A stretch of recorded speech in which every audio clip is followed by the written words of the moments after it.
BBC Three Counties Radio. It's 3 minutes past 6. It's Wednesday. Some of us here at BBC Three Counties Radio are feeling what I like to call the Wednesday lull. Little Wednesday. Oh, excited. It's Monday. Oh, it's Tuesday. Oh, hang on a minute. It's Wednesday. We're in the middle of the week. Thursday's not bad. Then it's Friday. So we've got the Wednesday lull. I'm sure you could be feeling it as well. So, we'll get through this together. We'll metaphorically, not literally, because I don't like touching people, we'll metaphorically hold hands and traverse this mountainous slope to get... no. You see, if I'd started that sentence on a Tuesday or a Thursday, it would have been full of wonder and whimsy. As it was, it petered out. As I suspect I will, at about 7:30 this morning. Lots coming up on the show this morning. As always, would like to have your say. Does anyone believe the Matrix signs on the M1? They're all over the shop. We ask, why? Stop being drunk on trains. It's bad for you. It's also a little bit annoying, stroke amusing for everyone else. Well, a safety campaign is being launched today. We ask, why? And Justin Dealey's banged his head on a postbox. We ask... Well, you kind of get the idea. Facebook.com/BBC3CR. If you go there, I warn you, not safe for work. There is a picture of Dealey's bloody head. I'm not swearing. I'm being literal, although it is a bloody head. 81333. Start your text 3CR or give me a phone call. 08459 455 555. Across beds, hearts and bucks. This is BBC Three Counties Radio. The Matrix signs on the motorway. Well, they're supposed to be a quick, easy way for the Highways Agency to warn you and me of roadworks, breakdowns, stray cows, and generally anything in the way that shouldn't be. Because, obviously, without seeing a sign and the appropriate prompting from the grantees, we'd just go ploughing into them, wouldn't we? Wouldn't we? Oh, there's a cow. I wish I'd been warned about it earlier. But it turns out it's not quite working out the way it should. I do junction 13 to 9 and back every single day. Yeah, nice stretch of road. The logic behind the speed control is just, well, there isn't any. For the most part, you'll be travelling along and they're all set at 60 during periods where traffic is busy. And then all of a sudden, for no apparent reason at all, you'll find one goes to 50. And all of a sudden, everybody's braking slow for 50. Thereby creating a bottleneck. And then you'll see the next one is back to 60 again. For example, this morning, gone on at 13, signs are all 60, and then for no apparent reason between 13 and 12, they drop to 50, and then they drop to 40, and then they're back up to 60 again.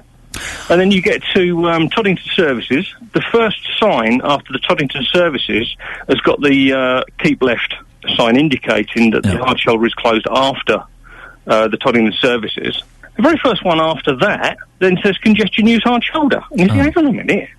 So you're up and down the speed all the time. Approaching 11 on the southbound, 3 signs before the junction, all of a sudden you've got 50 and 50. Now, there's no change in the density of the traffic.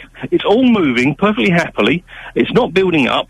If there had been traffic building up leaving the slip road at that junction, I could have understood them perhaps slowing the traffic down a bit. Well, that was Mark who called the show yesterday. And I promised him we'd take a closer look at this. Because it is annoying, isn't it? Well, people are now completely ignoring the signs, and technically, we could all get done for it. Well, here's our getting done for it correspondent, Justin Dealey. Justin Dealey, what's going on? Yes, hello, Ian. Mark clearly not happy, and other motorists as well. We're talking about the M1 here, between junction 9 and 13, and in my experience, the Matrix signs are incorrect. I'm often using that stretch of road myself, so... just to say, just to clarify, these Matrix signs, they are in no way connected with the film franchise of the same name, are they? Not at all. No, OK. It's very bizarre, though, because sometimes you'll go 50, 40, 60, sometimes you'll 30? See them... 30 even. 70? No, not 70. Never seen 70 on there. But what you often see is them flagging up accidents, then you get there and there is no accident. So I've been talking to lorry drivers about this. I've been asking them, do they feel these signs are dangerous? They think they are dangerous. Here's what they had to say. In peak time traffic, yeah, very dangerous. Because people don't take any notice of them anyway. Because it's just like a rat race. Everybody's in a hurry, everybody wants to get from A to B as fast as possible. But the idea that people are slowing up, using the brakes, it goes from 40 to 50 to 60, then back down to 40 again, by people constantly speeding up and then braking. Do you think there's accidents waiting to happen there? Yes, because it just causes a concertina effect. If somebody brakes in front, everybody does the same. And 9 times out of 10, it'll cause an accident. Well, they could be, because you'll get people pulling in front of you from the outside lanes when there's no need to, and causing more congestion. And they can cause accidents, obviously, because the lorry driver's not expecting the vehicle to pull over, because he's going quite well, all the lanes are moving, and all of a sudden people start pulling in. Do you think we are going to see a serious accident very soon on the M1 unless something is done about it? Well, it's obvious it's going to happen, isn't it? They're often frustrating, they're often left on when they should have been switched off long ago. Traffic will slow down at a 40 or a 50, and then when you get to where the incident's supposed to be, there's absolutely nothing at all, and the traffic is just built up for nothing. I put this question to one of your colleagues here a moment ago, and I said, if this continues, do you think these matrix signs will cause a serious accident? And it's got to be until that happens that something will then change. An accident will happen. It's a surprise that it hasn't happened already, because they change from 50, they'll go to 40, then the next one they'll go up to 60. There just doesn't seem to be any continuity between them, and an accident will definitely, a massive accident will follow. There never seems to be anybody switching them off or checking on them. I don't know quite honestly what they're doing, to be honest. Well, this seems to be the thing. It is the inconsistency, and there seems to be no logic behind it, Justin. Absolutely. I was at Tollington a few weeks ago, and somebody said to me, "You're from the BBC. Have you noticed the matrix signs?" It seems that everyone I'm talking to has certainly noticed. And of course, if you go down the M1, those signs, they have got speed cameras, so people are going to panic. And the lorry drivers make an interesting point that us motorists, we can brake, and we can brake a lot quicker than the lorry drivers. So if people are slowing down quickly when it goes down from 50 to 40, that's one thing, but you could then have a lorry going into the back of a vehicle, and as that driver said there, a serious accident, he believes, will happen sooner rather than later unless something is done. How's your head, Justin? Not particularly good, thank you. I shouldn't laugh. We'll speak to you in about half an hour about that. Yeah, okay, thank you very much. See you later on. That's Justin Dealey. I'll explain the head thing later on. Later on in the show, we'll be try and get to the bottom of how these signs work when we speak to the Highways Agency. They're the people responsible for them. I'll also speak to lawyer Nick Freeman, known as Mr. Loophole, about just how easy it is to enforce the speed limits when they change so quickly. Need your stories on this. If you've travelled this stretch of the M1, Junction 13 down to Junction 9, have you noticed the ridiculous matrix signs where the 1 minute it's 70, then it's 50, then it's 60, and there seems to be no logic behind it. 08459 455 555. Morning, Iain Lee, BBC Three Counties Radio. Now, Network Rail are launching a campaign later on to try and get people to be less drunk on trains. Posters will be put up in stations with optical illusions of wine and beer glasses, giving the impression that the page is moving. It's hoped that it will make people think twice before getting sloshed, because apart from being a nuisance and making a mess, well, you can also become a cropper. Sam Kelly is from Network Rail and joins me now. Morning, Sam. Morning, Iain. Sam, why have you decided to launch this campaign?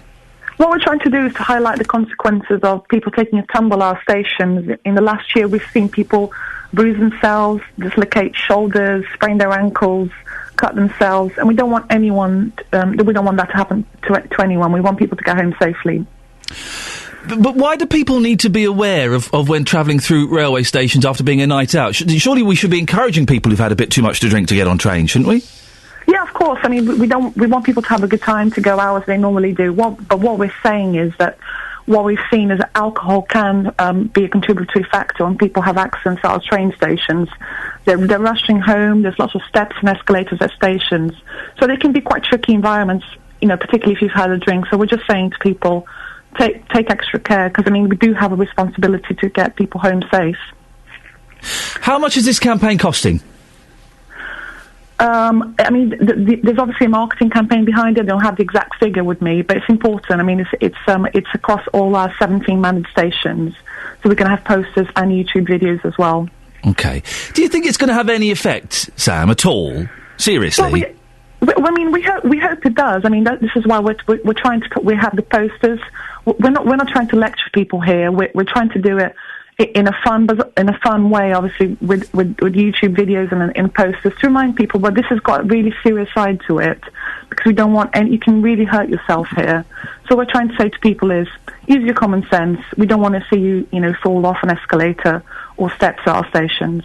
Sometimes though, Sam, late at night, seeing a drunk stumble, they can be entertaining, drunks at train stations, can't they? Well, it depends if you're having a good time, but you can stop having a good time when you've hurt yourself. Yes. And you can't. But as watching someone being a little bit tipsy, as long as they're not being obnoxious and getting their dinkle out, they can be quite entertaining, can't they? I think it's fine for people to go out and have a good time, and we're not trying to stop there for 1 second. No. But I think what we want to see is that we want people to go to our stations without hurting themselves, and that's really the objective of the campaign. OK, Sam, thank you very much indeed. That's Sam Kelly from Network Rail, who doesn't want drunk people to hurt themselves at train stations. I don't want drunk people to hurt themselves at train stations. I don't want anybody to hurt themselves at train stations. But sometimes you see a drunk person at a train station, you think, oh, this is going to be fun. Yeah, I'm going to follow this fella because this will be a laugh. And it can be, can't it? Anyone else think? A little bit patronising to say, hey, be careful, you might fall down an escalator. Yeah, steady on. A little bit, I suspect. Is it going to have any effect whatsoever? I don't think so. Drunks going to be drunks, aren't they? As long as you're not getting your doodahs out. As long as do you know what? The politest drunk I ever saw on a train was in Japan. This is how great the Japanese are, and this is why one day when everybody I know is gone, I'm going to move there. They get really drunk in Japan. They cannot. I don't know why. They cannot handle their alcohol. They can't. It's a fact. It's not racist. That's a fact. And particularly if they're having that sake, because that is a killer. But they can't handle their alcohol. And their evenings are very early in Japan. They kind of go out. Whereas on a Friday night we'll go out 9, 10 o'clock. They'll go out like 6 o'clock. So by 7:30, they're all completely sloshed. We saw this drunk, 3 drunk people, businessmen in suits, get on a train, and one of them did not look good. One of them was pretty much passed out. He threw up on the train. And it was, enjoy your breakfast, kids. He threw up on the train. But his mates sobered him up, and they cleaned it up. That, my friends, is class. That is the classy Japanese drunk that you don't get in this country. There's a thought there somewhere. 08459 455 555. Cha-cha-cha, Neil Sedaka, ka-ka-ka-ka. Oh, I like Neil Sedaka. So apparently, talking at mealtimes boosts children's confidence. Who doesn't talk... This is a story on the BBC website that has just flashed up in front of me. Who doesn't talk to their children at mealtimes? I'll tell you who. Some people who are related to me. I don't want to go into too much detail, although they've left the country. What they do... It's my brother-in-law. What he does is they give the kids iPads at mealtime. Shut up. Watch this. Watch the hoops. Watch the hoops. Watch the what are they called? The wigglers. The wigglers? The wrigglers. The wigglies. The wiggles. That's it. A fruit salad. A mashed potato. That's them. They do a song about a big red car. Anyway. So what they do is they give them iPads and let them watch stuff. No. At mealtime. You'll agree with this, mums and dads, boys and girls. You'll agree, won't you? At mealtime, you sit down, you have a chat with them. What have you done today? What bit of that food are you enjoying? What did you do? What do you fancy doing tomorrow? That's what you do. Are there any parents out there? And if there are, I say shame on you. You do not deserve your children. Are there any parents out there listening to this now who do not sit down with their children and have meals with them? Who do not talk to their kids at meal times? If you do not talk to your children, if you allow your children to watch TV whilst they're eating their supper, I'll say it now, you're a bad mum. You're a bad dad. You're a bad grandparent. 08459 455 555. If you do not sit down with your children and talk to them during meals, if you allow them to look at iPads or watch television whilst they're eating their chicken nuggets and chips, then you are a bad parent. Across beds, hearts and bucks. This is Iain Lee. BBC Three Counties Radio. The more I think about this, the anger I'm getting. Surely it's obvious that you want to talk to your kids at mealtime. The fact that it's being flagged up means that some people don't, which means those people are bad parents, which means those people should not have children. Shouldn't be allowed to have them.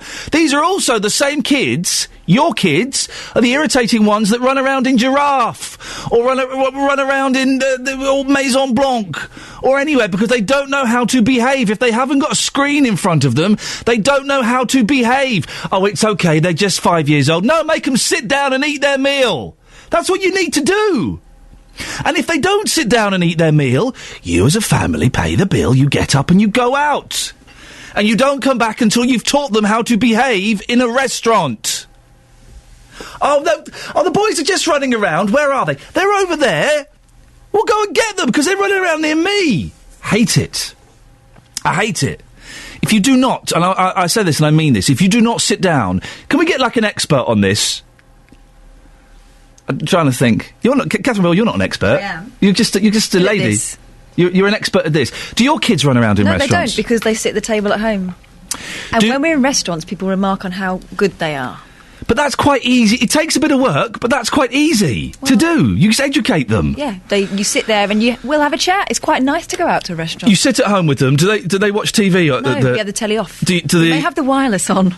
Oh, do they look at phones while they're having their supper? No, and nor does my husband. Do they? Although he tries. Fly in front of me. Go away, fly. Do they have TVs in their bedrooms? No, we've only got one telly.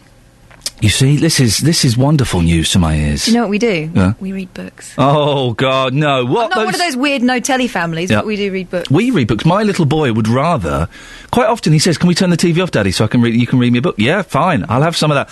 08459 455 555. If you let your kids watch TV whilst they're eating, if you don't sit down and talk to them while they're eating every single meal...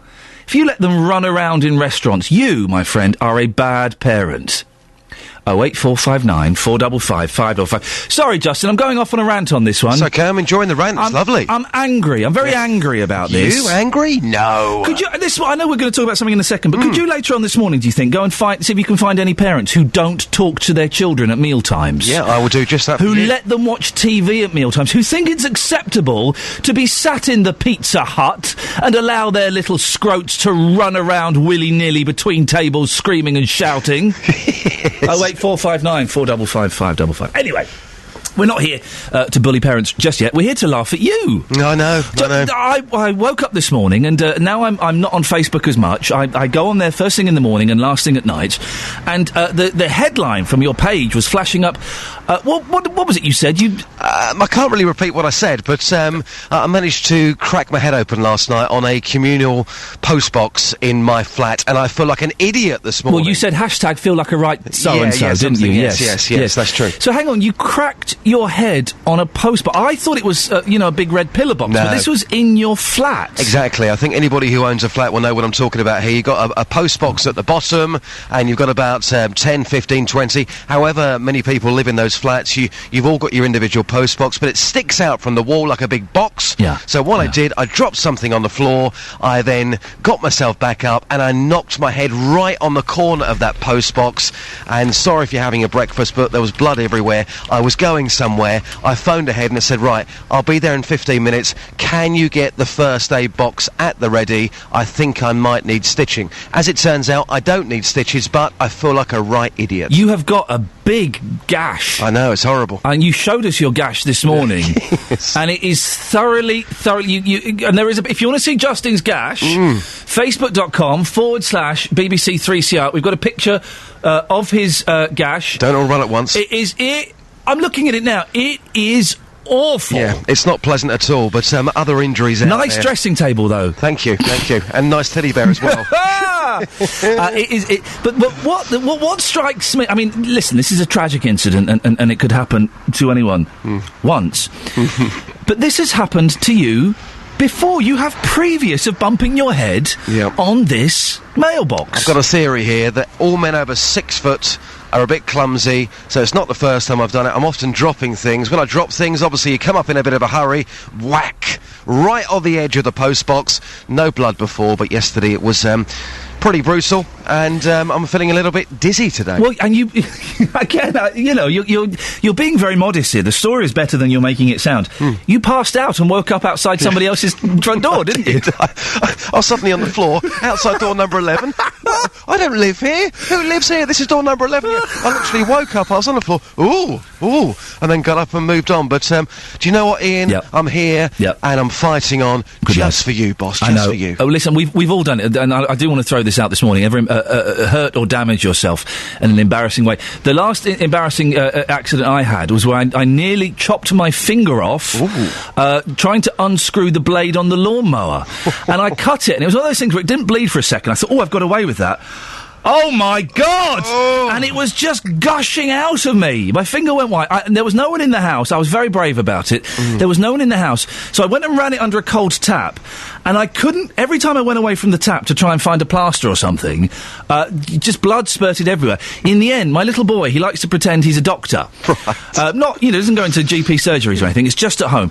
And he's got a dirty old bandage that he uses to bandage things up like teddy bears and stuff. And I found his bandage, and I managed to bandage my finger, but I think a thread of the bandage got into the gash, and it's now stuck under my finger. I can kind of see it under the skin, and the tip of my my middle finger on my right hand, it's now numb. And this was about a year ago I did this. You know what, the more I get to know you, the weirder you get. Thank you very much, Justin Dealey. Right, 2 jobs for you. I want you to go out and find irresponsible parents who don't talk to their children, and other people. See if you can redeem yourself, Justin. Can you find someone who has sustained a more embarrassing injury than yours today? Yes, I shall do both those things for you, no problem. Excellent stuff, my dear. Ta-ta. Thank you, bye. There we go. If you want to see Justin's bump to the head. He offered us 2 pictures. One was the bump to the head. One was a bloody tissue. We went for the bump to the head. Facebook.com/BBC3CR. Or you can give us a call, 08459 455 555. I once did a phone-in years ago on injuries you sustained in bed. Oh, there was I know, and they weren't all gymnastic. One of them was a fellow who had a shelf above his bed with his stacking stereo system on it, and it fell on him in the night, but he didn't know until he woke up, and he had stereo all over him and a massive cut on his head. He slept through it.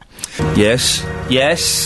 You cannot go wrong with that. 08459 455 555. I've said it before.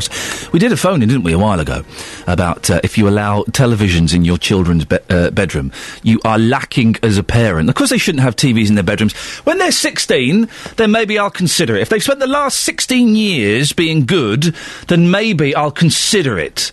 But you shouldn't have a TV in your bedroom before the age of 16. We had one mum phone in who's got a 3-year-old with a TV in there, falls asleep watching DVDs. No. We don't do that. We teach them how to fall asleep on their own, or we read them to sleep. Or at push, I'll let you sing them to sleep, but that's it.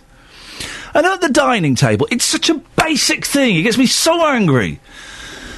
Sit down with your kids. Oh, it's not always possible. Yes, it is. Oh, no, I haven't got... Yes, it is. If you've made the food, you can sit down with them for 20 minutes and eat with them. Or at the very least, watch them eat and talk to them. Oh, and here's another thing, bad parents, of which there are 1 or 2 listening to this. Turn off your mobile phones at the dining table. Switch your phone off. Don't believe... I'm loving not having this smartphone now. I'm loving it. Don't just sit there while they're eating their pizzas, their frozen pizzas, the Facebooking your cousin in Australia. Turn your phone off. Oh, the phone's ringing, I've got to get it. But Mama, no, I'm on the phone. Don't do that. For goodness sake, that's what an old phone sounds like when you drop it, and you can drop it and not be afraid of breaking it. If you do not talk to your children while they're eating, if you allow them to watch television, if you are on your mobile phone, if you're not even in the same room as them, then you are a bad parent. And I'm getting a little bit hot under the collar about this. 08459 455 555. Can anybody argue otherwise? I don't think you can. This morning, I'm speaking sense. Right, Dealey's bumped his head. We're laughing. It could have been quite serious, but we're laughing. He bumped it by standing up too quickly and knocking it on. I still don't quite understand what this thing is. He's described his letterbox, basically. His letterbox in his flat. He bumped his head on it. There's a massive cut on his head. If you want to see it, facebook.com/BBC3CR. We're asking, have you... it's a staple of phone-in radio, but it's always good fun. How have you injured yourself? Chris is from Milton Keynes. Morning, Chris. Good morning, Ian. Chris, what have you done? Yeah, I've done something really silly at home as well before. Go on. I've just been and got the car out the garage. Went to go back into the house to get something, but my front door is about 2 steps down. Yeah. And over the top of that, I have a nice big porch. And unfortunately, I had a bit too much spring in my step, and I managed to hit my head on the porch. What? I cracked my head open, and ended up having to be taken to hospital and have my head glued back together. Whoa, they glued it back together? Yep. So well, I was about to say, how serious was the injury? It sounds pretty serious. Was there blood everywhere? Yeah, there was quite a lot of blood. At first, I thought I was absolutely fine. I didn't think I'd done anything. Yeah. I felt fine, and then I saw the blood streaming down my face, and then I went very lightheaded, and that was that, really. And who took you? Were you there with your wife or something? And somebody said, "Look, actually, mate, Chris, I think you're going to have to go to hospital." I can't even remember now. I think, I ended up in hospital, was sitting in the waiting room for about half an hour. They called me through, and then they put the glue in there, and then everyone else arrived to have a look and see what I've done and have a laugh. Well, Chris, thank you very much indeed. It is funny when people injure themselves. It is. There's nothing funnier than an old lady falling over in the ice, and I don't mean that in a rude way. And of course, it's not funny, but it is funny, isn't it? It's a genetic thing that you cannot deprogram yourself from going. Oh, you're right, love. On Facebook, lots of you, it turns out, are very, very clumsy. David Bryder says, I was walking down the road once, got distracted by something on the other side of the road, and managed to walk straight into a tree, which wouldn't be so bad were it not for the fact I walked down that bit of road every morning and the tree was huge. Richard Compton says, Justin got a nice dressing table. Justin got a nice dressing table, yes, Richard. He got one. Gary Henderson, I was walking down the road when there was a motorbike coming. Still walking, I turned to look. Why do we turn to look at motorbikes? But I think it's a bloke thing. We do, a motorbike. Walked straight into the traffic light, boom, knocked myself out. I don't think I've ever been knocked out completely. I've done that, I did this last night, in fact. I was under the table trying to find that little blue calculator so I could get into my Barclays account. Couldn't find it. All those flipping kids. And I was under the table, and I got up too quickly and whacked my head on the table. And I just did that thing of just kind of swaying there. Again, it'll be all right. Oh. And Rob says, sue the Royal Mail for negligence. Let me guess, the box was in the wrong place. Cha-ching. He means ka-ching. No, Rob, this was in Justin Dealey's flat. That's what makes it so ridiculous. Our homes, do you know, between 1 and 100% of all accidents happen within our very own homes. It's an incredible statistic when you analyse it. 08459 455 555. Bad parents and ridiculous accidents. There could be a correlation if we think about it. Well, hang on a second. The Times, too, is promising to the 20 best performances of all time. Hang on a second. It's like boring ones. It's King Lear and dance and stuff. Oh, no, Iggy Pop. There we go. OK, right, anyway. The Times. The weather was anything but glorious at Goodwood yesterday. It's a man getting rained on. Nice, lovely. Benefit cut urged to curb new migrants.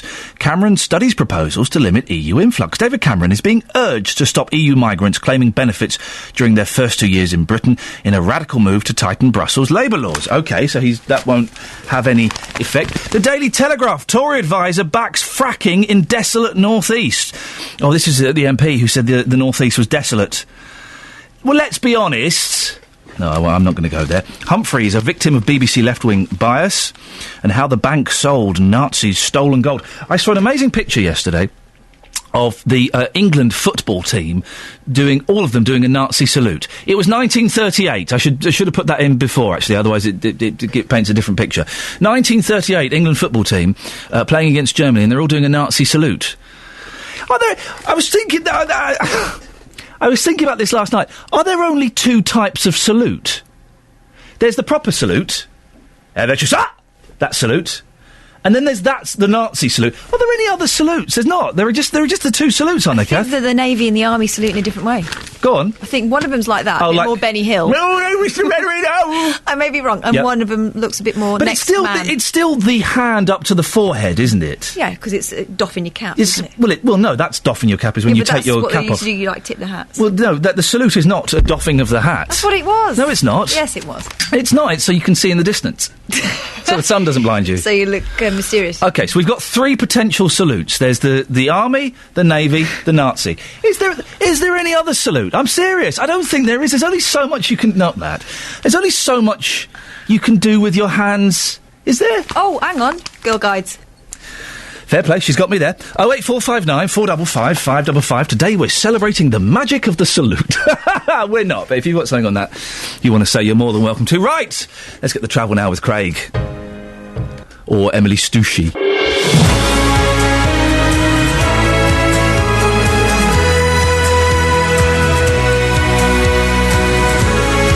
Iain Lee, BBC Three Counties. During Lee's excellent bulletin, I treated myself. I found myself wandering the corridors of BBC Three Counties like a sad lost soul. I found myself in front of the chocolate machine. I suddenly found myself reaching in my pocket. There was a shiny gold pound coin. It slipped into the machine, and with the press of a few buttons, not only did I get 30 pence change, I also got a lovely, delicious Mars bar. Fantastic. Yes, another one, my second of the day.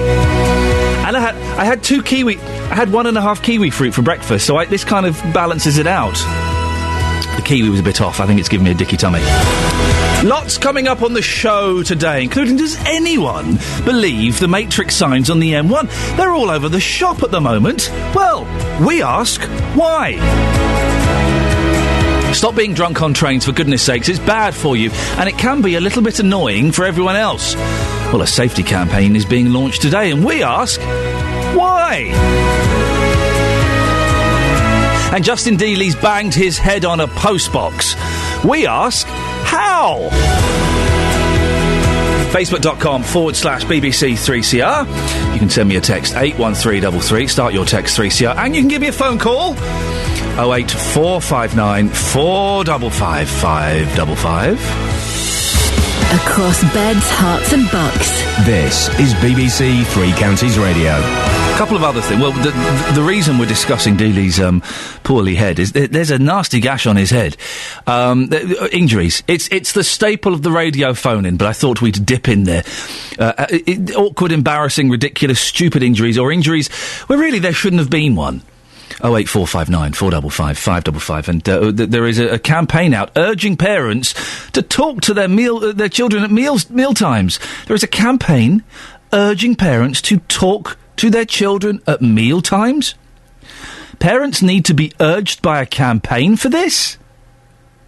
Some parents, and I know them, will sit their children in front of iPads or iPhones or the TV.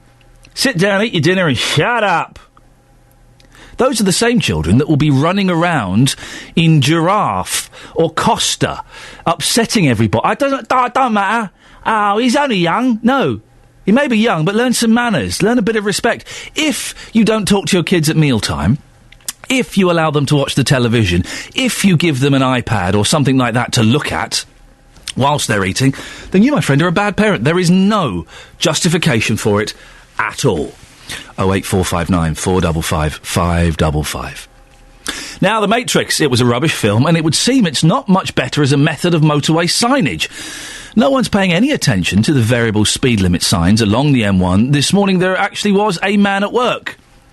One man at work. But often you're told to file into one lane for absolutely nothing. Well, Mark called me yesterday. He was very frustrated. So you're up and down the speed all the time, and there's no change in the density of the traffic. It's all moving perfectly happily. It's not building up. And then the next one is 60, the one between the exit and the entrance on the southbound. And then you've got one at 50, and then it goes to 60 again. Well, our reporter, Rubber Duck Justin, spoke to some truckers. Very dangerous. Because people don't take any notice of them anyway. Well, they could be, because you get people pulling in front of you from the outside lanes when there's no need to, and causing more congestion.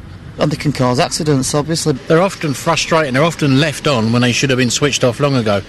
Traffic will slow down at a 40 or a 50, and then when you get to where the incident's supposed to be, there's absolutely nothing at all. We can join now by Paul McWilliam, Duty Operations Manager from the Highways Agency. Paul, who's pressing the buttons? Is it, as Mark suggested yesterday, a monkey running wild? No, I can assure you it's not, Ian. The signs are set once managed motorways are set open, and we set them at 60, and that's an automated system. But why does it keep changing then? Why do some say 60, then the next one says 50, but when there's nothing actually happening in the road? Well, normally there is something happening, but if you slow down, by the time you get down the road, it's clear. We have a queue protection system built into the road that activates the signs. However, there is a little glitch that we are aware of. If we get a slow-moving vehicle, and that's normally something like a crane or something like that, it does pick it up and it will activate it, but it clears quite quickly. So hang on a second. There is a technical problem with this, in as much as you've got a big, slow, lumbering vehicle. What that causes the signs to flash up for everyone to slow down? No, the signs will be on anyway at 60. Then we're talking between the M1 junctions 13 down to 10 and 10 to 13. If a slow-moving vehicle does go over the Midas, which is built into the road, then sometimes it will activate the signs and slow them down. But it does then recognise this and then goes back up. And how long does it take for it to go back up? I've no idea about the time, but we're talking about a very short period. You're talking minutes. The first sign after Toddington services on the M1 yesterday said hard shoulder closed. Yep. Then the next one says congestion, use hard shoulder. But it's confusing, isn't it? What we have there, what we have is we have different links that we can open. So rather than have it all dependent on one link, we have 3 different links in each direction. And one of the links could be closed, and then the next one will be open. And that link could be closed for numerous reasons. But how does that make the motorway move smoother and faster? Well, we're increasing the capacity by allowing the traffic to drive down the hard shoulder. So we condition it down to 60. And I mean, people have got to realise that by doing this, I know the signs are on 60, but if they go back 3 or 4 years, you were constantly queuing through this section. I'm talking before the roadworks. Now, I would question when people are queuing when there's no incidents. We've had lots of comments from lorry drivers who we spoke to who said they've got real concerns about the safety of drivers using that stretch. They're on the roads every day, so for them to say that it would imply that something clearly isn't working. Well, I just heard that some of the comments then, and I was trying to think, what are they referring to with regards to safety? I mean, it's proven... Well, if it changes from 60 down to 40, people are going to brake suddenly, and that could cause problems, couldn't it? Well, there's normally a hazard ahead, and then we want you to slow down rather than people plying into the back of stationary traffic. Oh, of course, but no one has seen these hazards. That's the thing, and I know what you mean about it could have cleared up, but we have had literally, we talked about this yesterday and today, we have literally no one front up and say, well, yeah, I've seen hazards. No one sees the hazard. Okay. Which would imply there is a technical problem. No, there's no technical problem. I mean, I did say that if we get a slow-moving vehicle, but it does rectify itself afterwards. And we can switch it off if we need to. If we recognise that it keeps coming on, we can recondition it and switch it off. Is there a human being watching it, or is it all automated? No. The majority of the signs you see will be automated. However, we can switch them on if we're made aware of an incident. And some of the calls that we get told that this time of year we're getting roof boxes falling off cars. And we get it somewhere north of Toddington, I know, and somewhere north of Toddington services, and we haven't got a specific location. So what we automatically do, I have operators at South Mims, we'll put automatically 50s on until we've located where this incident is. Okay. And are we going to see more systems like this around the country, do you think? You will see more and more technology being used and using more and more like managed motorways, instead of new roads or widening roads. Yes, we will. Okay, and listen, of course, I completely understand. Safety is the primary concern, but the reason we're raising this is some people just find it a little bit confusing. Stay there, Paul. Mark was the caller yesterday. Mark, Paul McWilliam there from Highways Agency, he puts forward a good argument. The primary concern is safety. Has he answered your questions? Well, the basic premise for the whole system is a great idea. However, I think the application is flawed. Having an automated system, well, is that a great idea? Perhaps in some cases, yes. I mean, I've seen the system working very, very well. There's no doubt that in times of, congestion, running the whole place through at 60 makes a lot of sense. But then, during those times, up until fairly recently, you would always find that between 13 and junction 10, that all of the matrix signs, with the exception of the ones that run through the area where Toddington services, that'll be 60. And then between the ones north and south of Toddington on the southbound, you would find that they're unrestricted. And you think, why is that? That doesn't seem to make a lot of logical sense. Well, let's ask Paul. Paul, why is that? Do you know? Yes, there is. What we have through the Tollington service area is what we call all-lane running, where we don't have a hard shoulder at all. So the road is conditioned to 70 mile an hour all the time. However, what we have done, we have listened to customer feedback on this, and we've decided now that if the 60s are on because of managed motorways, we're going to run 60s through that section as well. So that's a recent development. So that could clear up any confusion that may have happened in the past. Yeah, we've listened to customer feedback, and now what we're doing is when the links are open either side of the services, 60s will be on through the Tollington area. Mark, makes sense? That makes much more sense. That's much more logical to have that, a continuous standard speed flow right the way through. And when that works, that's great. However, when it doesn't work is when you've got nothing illuminated. I mean, I'll give you an example. About 3 weeks ago now, travelling home of an evening, very low density traffic, moving very, very smoothly, unable to travel at reasonably decent speed. No signs on at all until I got past junction 12, and I think the third sign lit up and hit 50. Okay? Out of nowhere, with no warning, with nothing. I mean, there certainly weren't any slow vehicles about. And that caused a wave of braking. Okay, which in my opinion was exceptionally dangerous. And I think that, sorry, just interrupt, we are running out of time, Paul. I think that could be the kind of danger factor that we have spoken about, that these signs suddenly change, and people, of course, don't want to get flashed, they don't want to get a ticket, so they slow down quite suddenly. Yeah, this specific incident I'm not aware of, but what I can say is that if we can manually switch them on, and it's normally been made aware of an incident ahead, and they will go to 50s, and I'm afraid people need to slow down, and we're warning them that there could be, there's something ahead of you. Listen, we have to end it there, gentlemen. We're running out of time. Paul McWilliam was the last voice there, Duty Operations Manager from the Highways Agency. Thank you very much. And the other gentleman was Mark Gilbert, who called us with the problem. Well, it's safety is the main concern, and of course, we want to be safe on the motorways, don't we? Give us your calls at this 08459 455 555. Do you buy what Paul's saying? He sounded a very thoroughly decent chap to me. He sounded very sensible, very honourable. Have you noticed these problems? 08459 455 555. After 8, I'll be talking to lawyer Nick Freeman, known as Mr. Loophole, about just how easy it is to enforce the speed limits when they change so quickly. Here's a question. Speak freely when you answer this one. Do you obey the Matrix?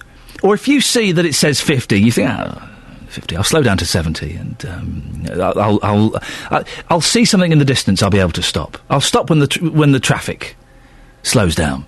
Do you obey the Matrix? Sorry, my mouth's a bit clarty from that Mars bar. A cup of tea would really help it.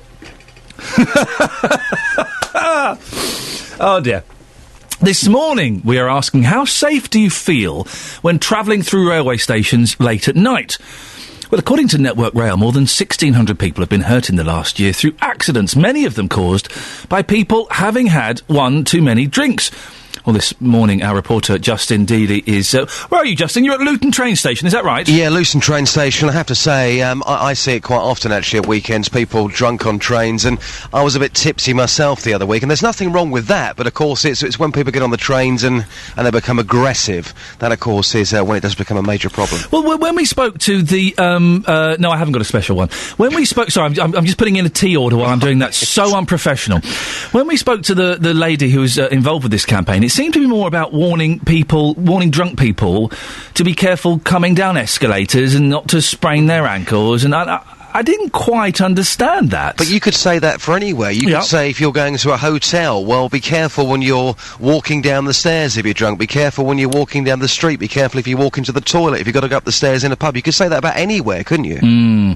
You've been talking to people this morning, have you, Justin? Yes, I have. Spoke to one man. He said to me that on a Friday evening about 8 o'clock, he reckons that over half the train, they are drunk. Here's another commuter going into London this morning, and he's been telling me his experiences of drunks on on trains? Yeah, it can get quite bad later in the evening, but it's generally okay during the day. So late at night then, what have you seen, what have you experienced? Yeah, it's more about people kind of just having had too much to drink, being loud, rather than, in my experience, gangs of people. It just tends to be individuals or groups of 2 or 3 that tend to get a bit loud. More good-natured than violent, yeah. It's less than, for example, you get outside a pub.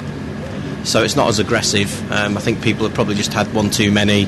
They're more kind of falling over and can get a bit loud, but in my experience it's not aggressive as such. Do you feel a bit threatened because here you are, you know, you're a smart guy, you're going to work, you're on your own. If there's 2 or 3 people, they've had a few beers and they are quite loud, there's nobody there to help you if anything was to happen. Do you feel almost under threat there? I personally don't feel under threat, but it would be much better if somebody was actually on the train that represented the train company. But me personally, as an adult male, with a little bit of common sense, generally speaking, I think I would probably walk away from a carriage if I was able to at the next stop, and you keep your head down if it actually gets kind of threatening. If I was a woman, you might get a different answer. Well, Justin, but surely we should be encouraging drunk people to use trains, shouldn't we? What are they going to do? Drive? Yeah, exactly. You know, you've got to draw the line somewhere. But you know, you think to yourself, on a Friday evening, it's a rush hour train, if you like. Once you go beyond that, then you are going to get the drunks. Yeah. Would I really want my mum sitting on a train when you've got 2 or 3 lads that have had a few to drink and they're all right, darling, and you hear it all the time, don't you? Would I want that? No, I wouldn't. And I'm very sorry, Justin, for when I did say "all right, darling" to your mum. That was out of order. To me, it was this tall, lanky guy who had quite a loud laugh. It was you. I'm very sorry. That was, and I wasn't even drunk. I wasn't even drunk. Justin, thank you very much indeed. We'll find out how Justin's head is a bit later on. But first, Tony Holland is security manager with First Capital Connect. They run the line from Bedford through St Albans into London. Tony, are drunk people much of a problem on trains? Can I just start? I think there's 2 messages here. There's 2 things to take into consideration. One is... Tony, we're going to try and get Tony back. We seem to have lost Tony there. He was telling us there are 2 things to take into consideration. We will hopefully find out what those 2 things are at some point in the show. What do you think? I mean, yes, you see a group...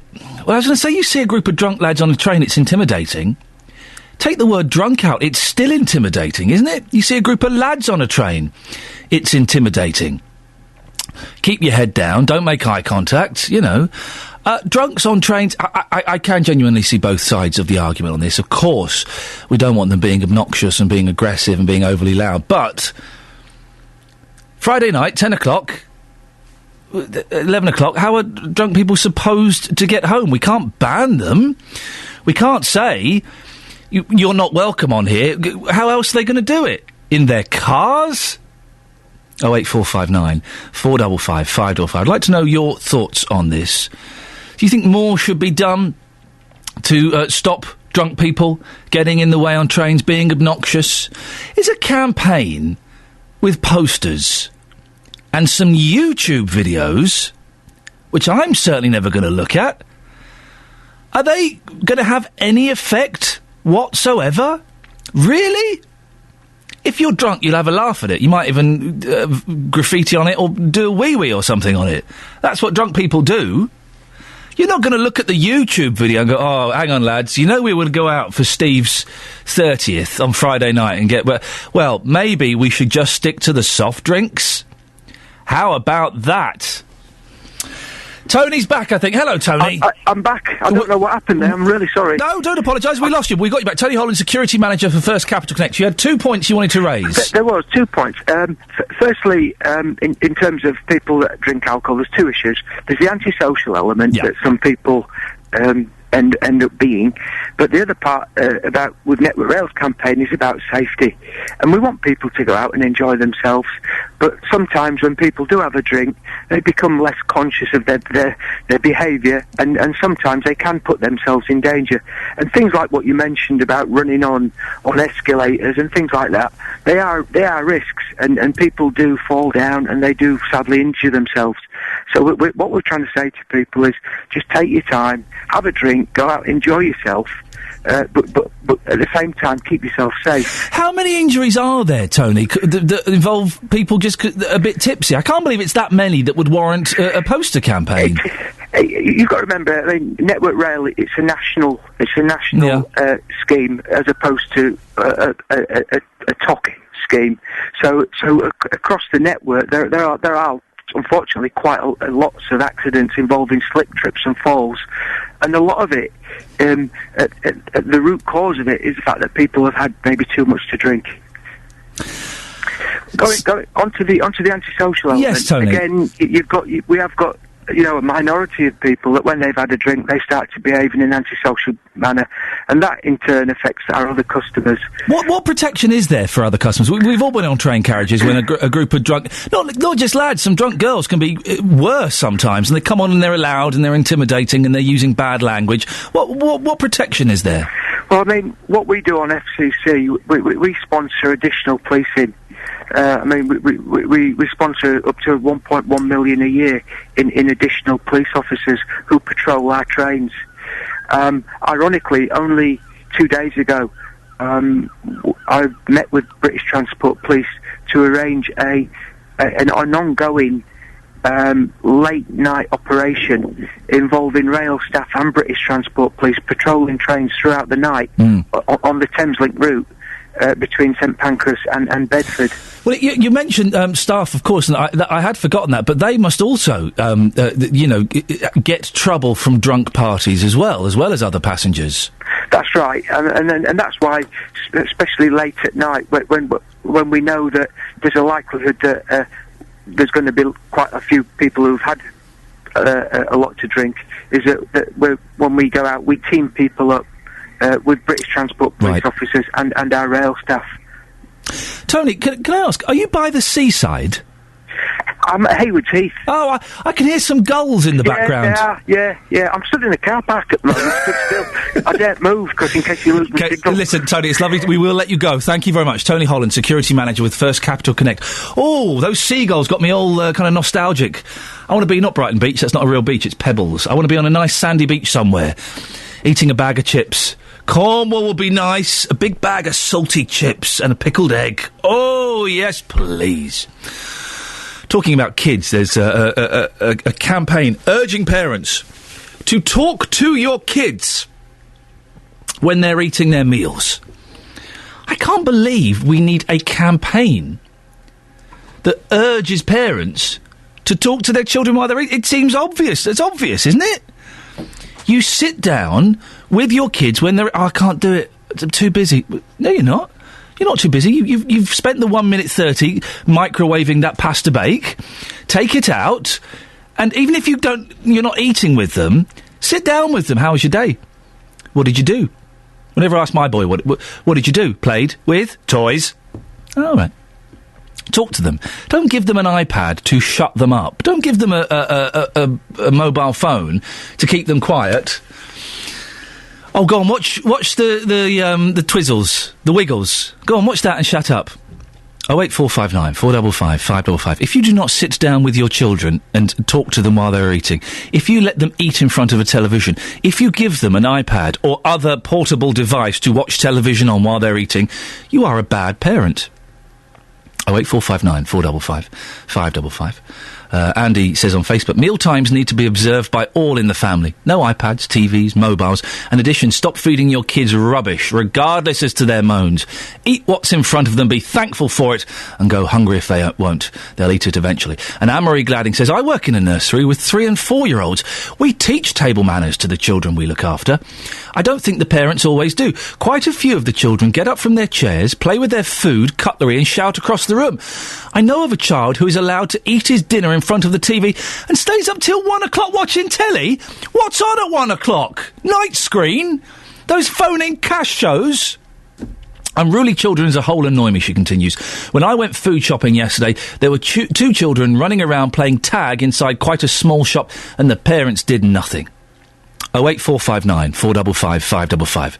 If you don't talk to your kids when they're eating, if you give them an iPad or let them watch television while they're eating, you are a bad parent. Call 08459 455 555. BBC Three Counties Radio. Coming up before 8 o'clock, electric cars? Really? Well, Milton Keynes is getting a shed load of cash, even though not that many people use electric cars. 08459 455 555. We'll have a quick look at the papers in a minute. But we're talking about bad parenting. There is a campaign. It's on the BBC website. A campaign is being launched to urge parents to speak to their children during mealtimes. I find it incredible that a campaign has to be started to urge parents to do this. Talking at mealtimes boosts children's confidence. Mealtime chatter helps boost children communication skills, suggests a study by the National Literacy Trust. You don't say. Talking to kids helps them communicate? Really? Children whose families sit and talk during meals are more confident, but more than 1 in every 4 misses out on daily mealtime chats. Here we go. Former EastEnders actress, mother and literacy campaigner Natalie Cassidy said, "Food is fuel for our bodies, so is conversation for our brains." It's obvious, isn't it? You see, your kids are eating a meal. Stop dashing around. Stop going off and watching EastEnders or tidying. Or sit down with them for 20 minutes. 20 minutes. Why on earth did you have children if you can't be bothered to do that? It's the thing I don't get about boarding school going off on a town. Why would you have kids to send them away for 10 years? What's the point of that? 08459 455 555. If you do not sit and talk with your kids during mealtime, if you give them an iPad, an iPhone, or sit them in front of a DVD, you are a bad parent. If you allow your children to run around in restaurants, then you're in the Fine Burger Company, right, Mackie D's, and you let them run around. That is bad parenting. You are a bad parent. There's no I can't control him. Oh, but he's only young. 08459 455 555 is the phone number. No one has called in to defend this behaviour, yet many of you do it. More of you do it than we care to consider. Give us a call, 08459 455 555. And I've got some bad news. One of the show's regular contributors, Justin Dealey, has smacked himself in the nut with a postbox. Is that right, Justin? Yeah, that's right, yes. But yes. You're soldiering on, despite everything. You were a little groggy and pale, and you being pale means there's something seriously bad with you. You were very groggy this morning when you came in. And I was dizzy, my head was spinning, yeah. Oh, that was embarrassing, wasn't it? It was a bit, yeah, sorry. So, tell us what happened. Yeah, OK, so last night I was in my flat, and I was downstairs on the ground floor. Morning to you, lads. So, I was downstairs on the ground floor, and... Oh, Dooley! What have you done, you nutty Dooley? Why do people do that? We see a microphone, way. So, there I am, I was on the ground floor of my flat, and I was by the post box, which sticks out from the wall. It is quite literally a box in the wall for the people who are in that flat. You've all got an individual box. So I dropped something on the floor, I came back up at speed, and I smacked my head right on the corner of the post box, and I split my head open. Sorry if you're having breakfast, guys, but this is real life. And it's literally... It's literally not that much of an exaggeration to say he split his head open. No.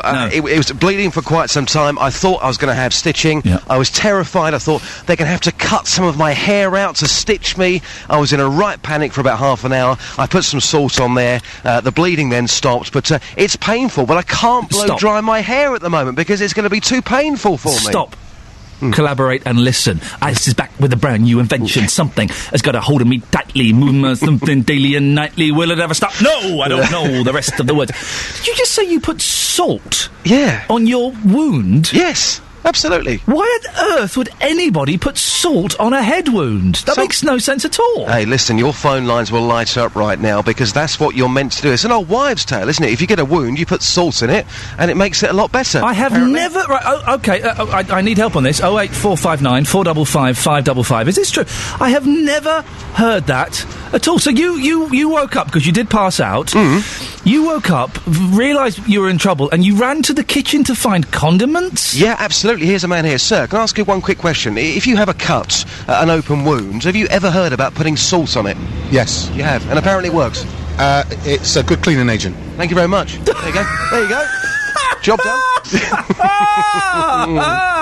He's now running for his bus. He's now late for his bus. You've made him late. I think we're getting some phone calls on this. 08459 455 555. I've never heard this. Would you put vinegar on there? I wouldn't put vinegar because that would sting. Yeah, pepper? No, salt because I do like salt anyway. Soy sauce? I lick my fingers afterwards. No, not soy sauce. Sweet chilli sauce? No. You do like salt. You have way too much salt. Lick my fingers afterwards. Lovely. Okay, so you put salt on your head, which I find absolutely... just stay there a second.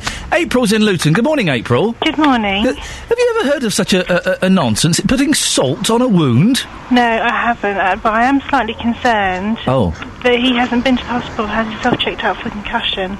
That is very true, because he's rambling more than usual, isn't he? Well, he is, and I'd never normally have a concern about Justin Dealey's welfare.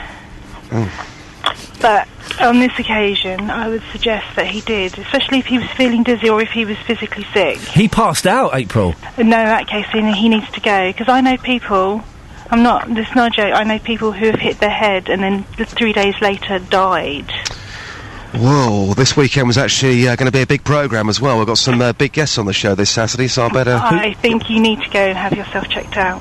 Who's on this Saturday, Justin? We've got Andy from Free, and he tells us all the story about how he wrote All Right Now, which, by the sounds of things, I won't be all right now by Saturday. We should probably get in touch with him just to, let him know it may not be happening. She makes a serious... April, you know people who died 3 days after bumping their head. That's incredible. They fell off something and hit their head on the concrete and then died 3 days later. Justin, listen... Can we stop this conversation now? No, this is very, very serious. You passed out, Justin. If you passed out or if you were second. sick, you need to go to the hospital. No. Ended up outside door number 11. Where am I? I don't live at door number 11. And then you started pouring salt onto your wound. That's insane. Look, I'll tell you what. Stay there for a second. Yep. Madam, good morning. Have you ever heard about putting salt onto a wound? Let me just pour this out for a second, okay. Have you ever heard about putting salt water onto a wound? Would that help? Yes. So you've heard of it as well? Yes. Thank you. Ian, where have you been all your life? You just changed that to salt water because you know you were pouring that stuff, that bad stuff onto your head directly, and then no salt water was involved, Dealey. April, I appreciate your concern. Thank you. And I understand what you say about not normally being that concerned about Dealey, but, sometimes we have to look after the ones that are less fortunate than ourselves, don't we? Yes, yeah, absolutely. April, thank you very much indeed. Dealey, listen. I am free Saturday morning, so maybe I should just be on standby, just in case. Yeah, okay. You put yourself on standby. Yeah, great concern for your colleague. Well, and I shall carry on asking parents about watching TV for you. I could do with the extra 45 quid that you get, so... 50, actually. It's gone up, has it? £5 expenses. Speak to you in a bit, my dear. Yep, take care. There we go, Justin Dealey. If your accidents, please, if you've injured yourself, then do let me know. Oh, you're being harsh on Facebook. Glenn says, it's just a scratch. Man up, Justin. Jane says, sorry to hear about this accident, Justin. If you feel at all sleepy, pop to the doctors or local A&E. You may have a slight concussion. The thing is, he'll be fine for the show. He'll get back into the office about 9:10. Kath, get us a coffee, 3 sugars. I feel a little bit dizzy. He'll drink the coffee and then go, I'm going to have to go home. I feel a little bit, Michael says, I was doing some gardening for my mother. Oh, for goodness sakes. This is horrible. I was doing some gardening for my mother, tripped backwards over a low garden wall and ended up breaking my collarbone and wrist. Facebook.com/BBC3CR. We'll get on to your Facebook comments about bringing up kids in a bit, but drunk people on train. Steve's in Luton. Hello, Steve. Hello, morning. Morning, Stephen. Morning. Just have a train for, a carriage for people that have been drinking. Segregate them from the general public so people can feel safe then, can't they? I don't think I've ever agreed with you before in my life, Steve, but you make a pretty good point there. The thing is, it'll be like a party carriage. Yeah, exactly. And the other things I don't like is when you call, there's decent people out there drink. People get loud, decent people. I mean, when you say drunken, it sounds like you're calling us like scumbags because you get drunk and you start, swearing a bit here and there with a few beers. Most of us ain't like that, are we? What I mean, when you say drunken, it's like a down and out. Well, Steve, how drunk do you get? Not anymore. I used to fall asleep, and then I used to get the police trying to arrest me for drunk disorderly when I'm asleep against a tree. So that is Steve. That is down and out. You've just described down and out. It's not down and out. A drunk man being What's wrong with that? A drunk man falling asleep against a tree, being arrested by the police. That's the definition. Hold on. They tried to arrest me, and I argued the case. You beat him up. You beat him up and beat him up. Ran away. They've got better things. I've got better things to pay for my council tax than them trying to arrest me for being asleep against a tree. I'm quite happy. They disturb me sleep at 3 o'clock in the morning. Not me. You can't do nothing in this country. They were disturbing your peace. Yeah, they were disturbing my peace. I should have arrested them. Citizens arrest on the police because they're freaking useless. Steve, thank you very much indeed. Oh, dear. I never agree with what Steve says, but going back to ignoring his last point, going back to the drunken carriage, that's not a bad idea. Get a bit of music playing, get the lights down low. What is it? Don't come knocking if this caravan's a rocking. Is that a phrase? What does that? Oh, I just realised what that means. Well, the same for the train. Just have a drunk carriage. Maybe having a little bar in there, a disco ball. That would work, wouldn't it? 08459 455 555. The party carriage is leaving now. I think there could be a good... there's something in that. Thank you, Steve. 08459 455 555. Right. Morning, this is Iain Lee, BBC Three Counties Radio. We've been talking about salutes after I saw a picture of the 1938 England football team doing a Nazi salute as they were playing Germany. And it dawned on me, there aren't that many salutes. Now, I could only think of two, kind of the Army salute and the Nazi salute. We've now increased it to Army, Navy, Nazi, Brownie. Are there any more salutes? I thought we'd reached the limit. I tweeted it. Turns out there's quite a few. Now, some of these I don't quite understand. The single finger, yes, OK, thank you, Mark. Ayatollah? Does the Ayatollah have his own salute? I can't imagine what that is. The two-fingered salute, Elliot, yeah, Oliver, thank you. Mr. Magpie? Well, yeah, but that's just a standard salute to Mr. Magpie. Councillor Jacob Hanif has a great one. The Spock gesture. I'll have some of that. Live long and prosper. Plop. Live long and plop. There are more up there as well. Gary's actually got a cracking one. We'll do that in a bit. You can tweet at BBC3CR or at Iain Lee. Now, here's something.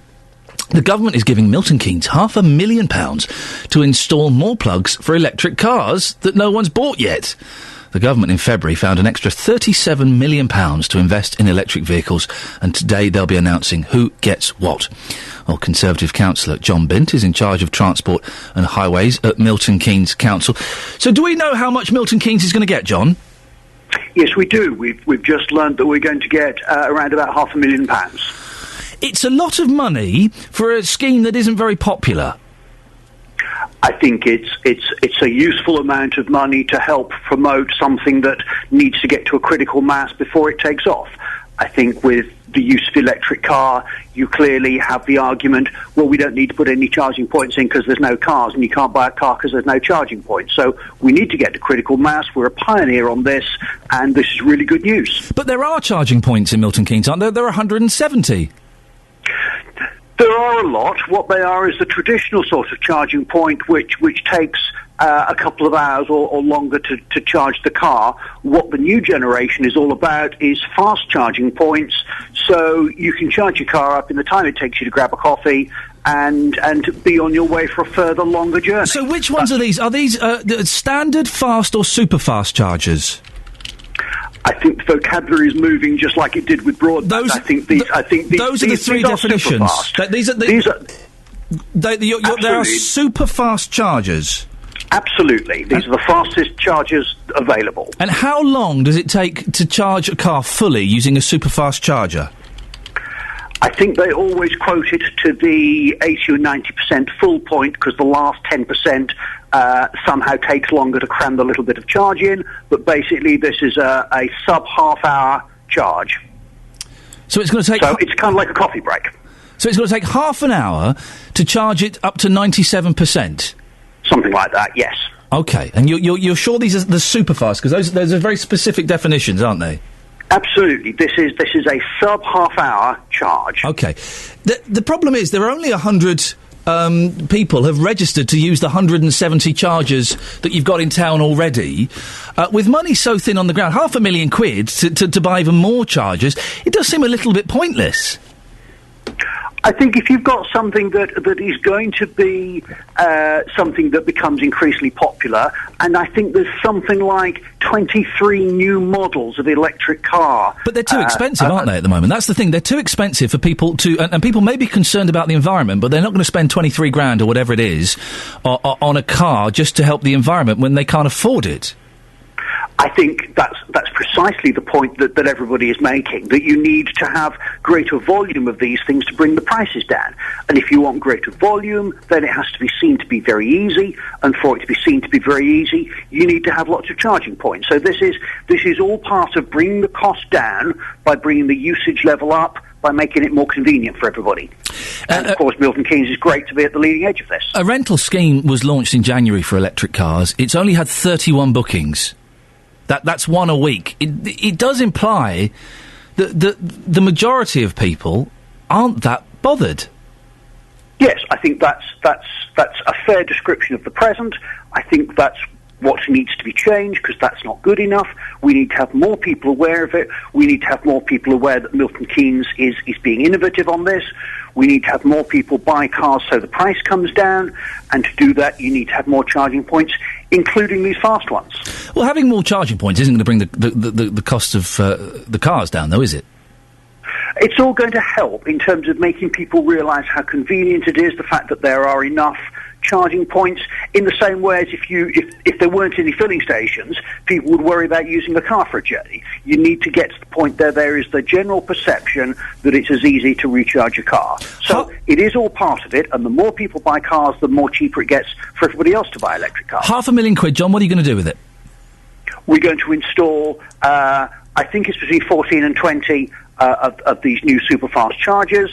We're going to make sure that they're well signed, they're well promoted, they're available, and encourage the manufacturers to make sure that there's always electric cars in the showroom, so that more people get into the habit of electric cars. I think electric cars are great, particularly for the second car in a family, often, where you may need one that's a huge, great traditional estate car for family holidays, but actually one of the cars in the family never goes out of Milton Keynes, so electric cars would be fabulous for that. Here's an idea. Instead of installing the 14 or so rapid charge points, why don't you spend some of that money in encouraging people to use cars? Maybe put up 7 rapid charge points and then use the rest of the money to help subsidise people who want to buy electric cars. If Milton Keynes is leading the way, as you say, then that would be a great bonus and would make Milton Keynes look great, wouldn't it? Interesting idea. You know from other conversations that I'm very keen that we promote all the types of transport we have. If we can, that's something we'll look into it. I suspect, I haven't read the small print, but I suspect that this grant is particularly for the infrastructure, and if that's what the grant is for, then that's what we have to use it for. Okay. But I take your point, we will continue to do the promotions as well. Okay, well, here's another thing. If it is for the infrastructure, then why don't you make it so that electric cars get free parking in Milton Keynes? That would encourage people a lot, wouldn't it? And it would encourage them to drive into town. That's kind of you to suggest that. We already have that. If you use an electric car and electric one of the reserved spaces, then you get free parking as well as free electricity. So, yes, we're already doing that, but perhaps we can do it with more spaces. On the other hand, you'll record the balance of how many spaces do we need to have dedicated for a very small population of cars. Not that many. It's a difficult balance. We're doing the best we can.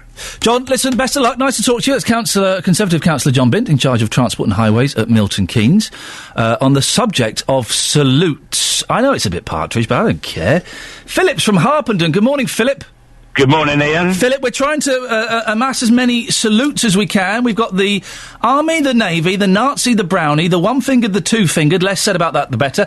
The Ayatollah. I don't know if the Ayatollah has got his own salute. What have you got for us? Well, you get plenty of 1 and 2 salutes in Milton Keynes around the roundabouts. Yeah, there's a few of those, yes. The old AA salute. Oh, but the AA, yes, they used to do that. If you had an AA badge, they'd salute you. But that was a standard kind of military salute, wasn't it? It was, yeah. The old, what's it on the head, and how are you, and all what's that. What's it on the head, yep. Yeah. the other thing was the accidents in the garden. Oh, yeah, go on. After Dealey's cracked his head open, what have you done? Yeah, well, I've done the same. I mean, I was having a barbecue the other afternoon, sitting there, with the windows closed above me at the kitchen. My wife decided to undo the window without telling me, and as I stood up, I caught my head on the corner of the window and left half my head there. Hey! Did you have a gash on your head? Oh, it was bad. When I turned round, I mean, I haven't got much hair anyway, but when I turned round, it was like I'd been scalped. Was there a clump of hair stuck to your window? Yeah, right on the corner. Do you know what my wife done? Yep. Stood there laughing. That's the thing. That's what they do whenever anybody it is funny from the outside. And I bet you were furious, weren't you? I was saying, "Cool, blimey," I said, and things like that. But she does that. I mean, plenty of accidents I've had. I fell down the stairs before, and she stands there laughing like Muttley.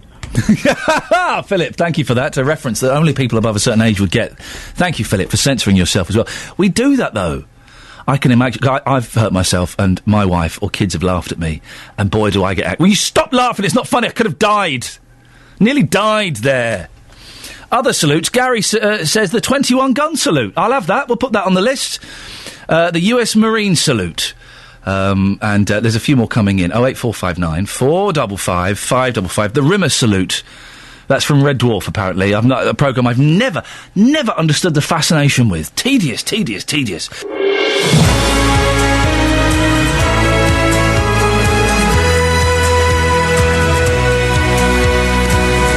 rock and roll salute. Of course. There you go. Look at that. Thank you. Morning, this is Iain Lee, BBC Three Counties Radio. Lots coming up between now and JVS at 9 o'clock, including the matrix signs on the M1. Does anybody believe them? Well, it seems they're all over the shop. It's supposed to make the roads safer, but does it? Hey, you, the Rocksteady crew, show 'em what you do, make a break, make a move. Don't be drunk on trains. It's bad for you. It can also be quite annoying for everyone else. Well, a safety campaign is being launched today. But the more we investigate, the more it seems to be just saying to drunk people, mind that step. And Justin Dealey has banged his head on a post box. We're going to be asking about your injuries this morning. Oh! If you don't sit down with your kids at mealtime and talk to them, you are a bad parent. Facebook.com/BBC 3CR. Text 81333. Start your text 3CR. Or, look, the phone lines are free now, so do give me a call. 08459 455 555. Across beds, hearts and bucks. This is BBC Three Counties Radio. Now, these matrix signs on the motorway, they're supposed to be a quick, easy way for the Highways Agency to warn us of roadworks, breakdowns, stray cows, and generally anything in the way that shouldn't be, because obviously without forewarning, we wouldn't stop and we'd just go ploughing into them, wouldn't we? Wouldn't we?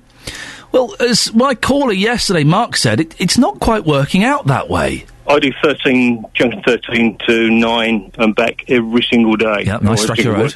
The logic behind the speed control is just, well, there isn't any. For the most part, you'll be travelling along and they're all set at 60 during periods where traffic is busy. And then all of a sudden, for no apparent reason at all, you'll find one goes to 50. And all of a sudden, everybody's braking to slow for 50, thereby creating a bottleneck. And then you'll see the next one is back to 60 again. For example, this morning, gone on at 13, signs are all 60, and then for no apparent reason between 13 and 12, they drop to 50, and then they drop to 40, and then they're back up to 60 again. And then you get to Toddington Services. The first sign after the Toddington Services has got the keep left sign indicating that the hard shoulder is closed after the Toddington Services. The very first one after that then says congestion use hard shoulder. And you think, hang on a minute. So you're up and down the speed all the time. Approaching 11 on the southbound, 3 signs before the junction, all of a sudden you've got 50 and 50. Now, there's no change in the density of the traffic. It's all moving perfectly happily. It's not building up. If there had been traffic building up leaving the slip road at that junction, I could have understood them perhaps slowing the traffic down a bit. But there wasn't. It was clear. And then the next one is 60, the one between the exit and the entrance on the southbound. And then you've got one at 50, and then it goes to 60 again. Well, that was our caller Mark yesterday, and I promised him we'd have a look at this story, and I set my team working on it yesterday while I went home and drank pina coladas. And it seems that Mark isn't alone in his feelings about these signs. These lorry drivers who use the stretch between junction 13 and 9 had real safety concerns for drivers when they spoke to our reporter, Justin Dealey. In peak time traffic, yeah, very dangerous. Because people don't take any notice of them anyway. Because it's just like a rat race. Everybody's in a hurry, everybody wants to get from A to B as fast as possible. But the idea that people are slowing up, using the brakes, it goes from 40 to 50 to 60, then back down to 40 again, by people constantly speeding up and then braking. Do you think there's accidents waiting to happen there? Yes, because it just causes a concertina effect. If somebody brakes in front, everybody does the same. And 9 times out of 10, it will cause an accident. Well, they could be, because you get people pulling in front of you from the outside lanes when there's no need to, and causing more congestion. And they can cause accidents, obviously, because the lorry driver's not expecting the vehicle to pull over, because he's going quite well while the lanes are moving, and all of a sudden people start pulling in. Do you think we are going to see a serious accident very soon on the M1 unless something is done about it?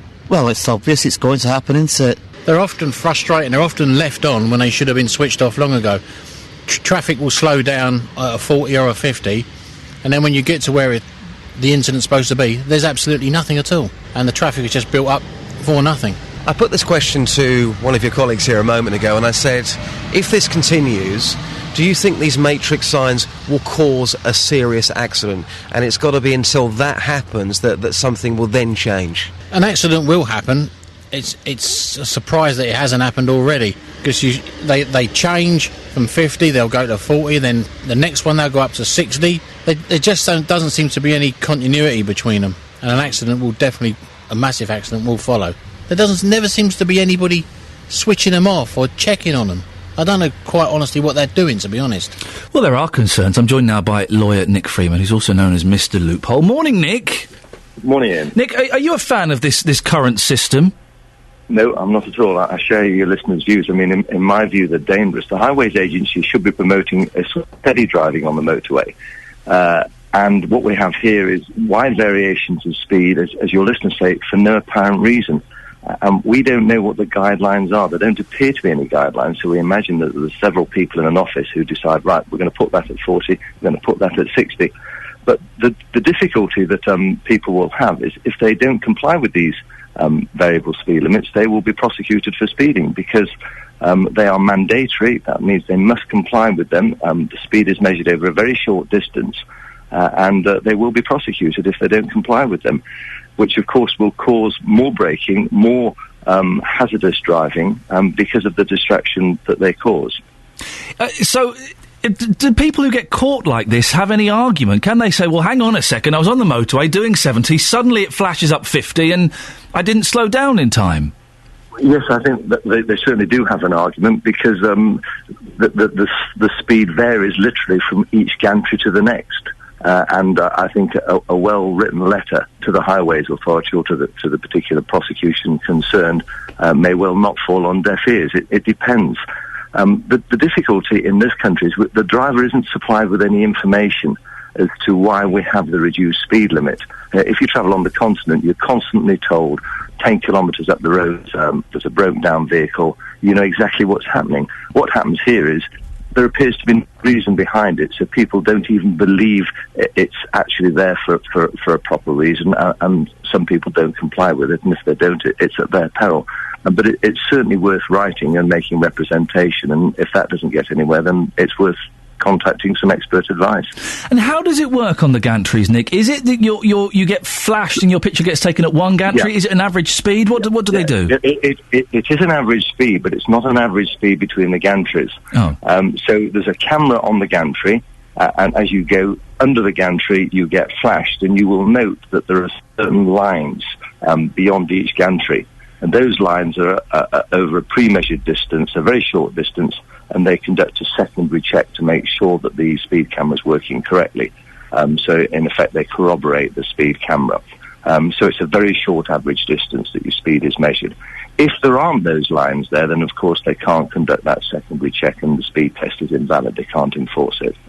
Another thing I've heard, Nick, I don't know if this is a myth or not, it's to do with the font that's used on the matrix signs. Right. Absolutely right. Our motorways are awash and have been recently with font which is for advisory speed limits. That means they're not compulsory, they're just to advise the motorist. But people have been prosecuted on the basis that these advisory speed limits are in fact mandatory. And the font is different, and it's a very technical thing. The speed limits, the reading is slightly different. It's more elongated. And what this has been on the M1, the M25, the M42, literally all over the country. And there has been massive inconsistency in the way that these have been dealt with. Some people have pleaded guilty. Some of those people have had their convictions overturned. On some occasions, the prosecution have resisted it. Many people have simply had their cases discontinued. And it would appear, well, it's true, that the authorities have known about this for some time and sat on it and continued prosecuting people. I assume, hoping that the people were unaware of the fact that the font was defective. And people have paid up. But, of course, once the lawyers got hold of it, then they go to the prosecution and say, look, the font's defective. And as I say, there's massive inconsistency in different areas of the country as to how these matters are disposed of. Well, it's all very confusing, but Nick, you've helped explain it slightly. Thank you very much. That's lawyer Nick Freeman, known as Mr. Loophole, and he's talking about defective fonts. Hey! 08459 455 555. Do you see what I did there? No? Oh, it doesn't matter. Salutes. Army, Navy, Nazi, Brownie. No, it's not a careers office meeting. Those are the only salutes I could think of. It turns out there are a few more. Matt's in Stevenage. Hello, Matt. Hello, Ian. How are you? I'm all right, actually, all things considered. Thank you for asking. Now, what have you got a salute for us? Well, it's more of how the salutes take place, to be honest with you, because I was in the Navy myself, and we dealt a lot with the Marines. Oh, yes. And when I first joined up, they told us the reasons why our salutes are different. And the Marine salute, basically, they show the palm of their hand to the person they're saluting. That's the Benny Hill salute, isn't it? I couldn't tell you, to be honest with you. Okay. I might be a bit too young for that. All right, steady on. Okay, but yes, I'm doing it now, yeah. So they show the palm of their hand to the person they're saluting to show that they're unarmed. Okay. Whereas Navy personnel... sneakier. They show the back of their hand to the person they're saluting to show to hide their grubby, filthy hands. Oh, I see. That's interesting. Who would win in a fight between the Navy, the British Navy, and the US Marines, Matt? Without any weaponry or anything like that, mano a mano. Oh, that's easy. The Navy are always drunk and always up for a fight, so they beat 7 barrels out of the Yanks. There we go, fantastic. You heard it here first. That's an exclusive. The Navy, can we investigate that? That's tomorrow's lead. The Navy are always drunk. Thank you, Matt. 08459 455 555 is the telephone number. I'll be reading some of your Facebook comments about kids in a little bit. I do think if you do not sit and talk to your kids, loads of people saying, "Oh yeah, you shouldn't talk while you're eating." Oh, don't be so stupid. Don't come at me with your smug, quick replies. You speak in between mouthfuls, you fools. And very quickly on the subject of injuries sustained. Jenny Witherall on Facebook. Can we try and get hold of Jenny and find out how this happened? I suffered a slipped disc. Eating breakfast. What? BBC Three Counties Radio. Whoa, hey! Whoa! Hey, Jonathan's... Is that happening to you too? What's happening? What's happening? Right, hang on. Is it... Right, it's you. Out. What? JVS. Try the green one. Try this one. Is that better? That's better, yeah, that's better. Are you... What's happening? Have you been magnetised or something last night? Did you make love to a microwave or something? What are you wearing? Is it made of polyester? Good Lord. Am I radioactive? Listening to your show, my dear, no. I'm joking. It was mean. Cheap. It was cheap and cheerful. Catherine Boyle, it seems to have gone now. The crackling. What's going on? You shut that one. It can't be that one. Oh. No, it's no better. It's no better. Thanks, Catherine. Keep it short. Well, let's do it on this one, and it works. We can move this out of the way. I can see those gorgeous baby blues now. You're so weird. So, Jonathan, lovely to see you. Thanks. Looking, I'm not sure I believe that. No, it is nice. Always nice to see you. Looking very summery. You've got a lovely tan, lovely Thanks short, very much. lovely Yes. tight top on there. Showing tight. It's not tight. It's a polo. Is it? It's a polo top. It looks very good on you. Thanks. What have you got? I've got literally nothing to say. Sometimes you're a bit creepy. What does that mean? I say that in the nicest way, with respect. Is there a respectful way to call someone creepy, JVS? I don't know. I don't know. I mean, you kind of look at me up and down in a rather, dare I say, predatory way. Listen, it's midweek. I'm hungry. And you look mighty fine. I'm hungry, you know. Right. Can you stop it now?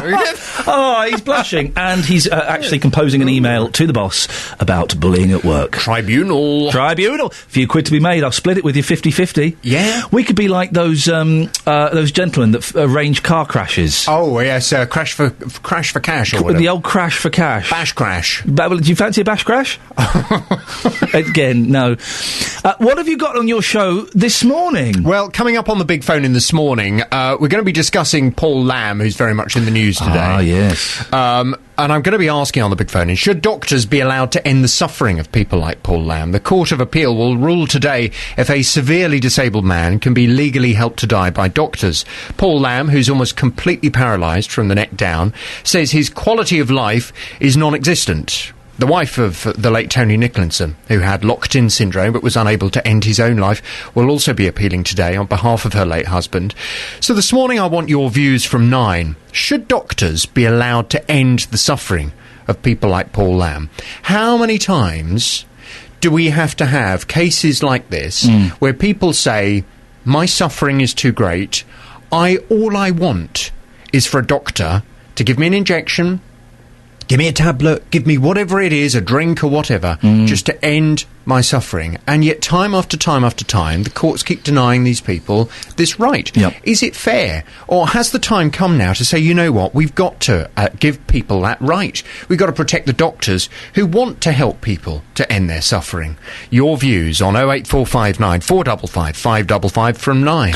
I can't see any argument against it. The arguments you'll get will be the Christian lot saying, well, it's God's decision. Well, okay, it's not. And you'll get the people phoning up saying it'll be exploited.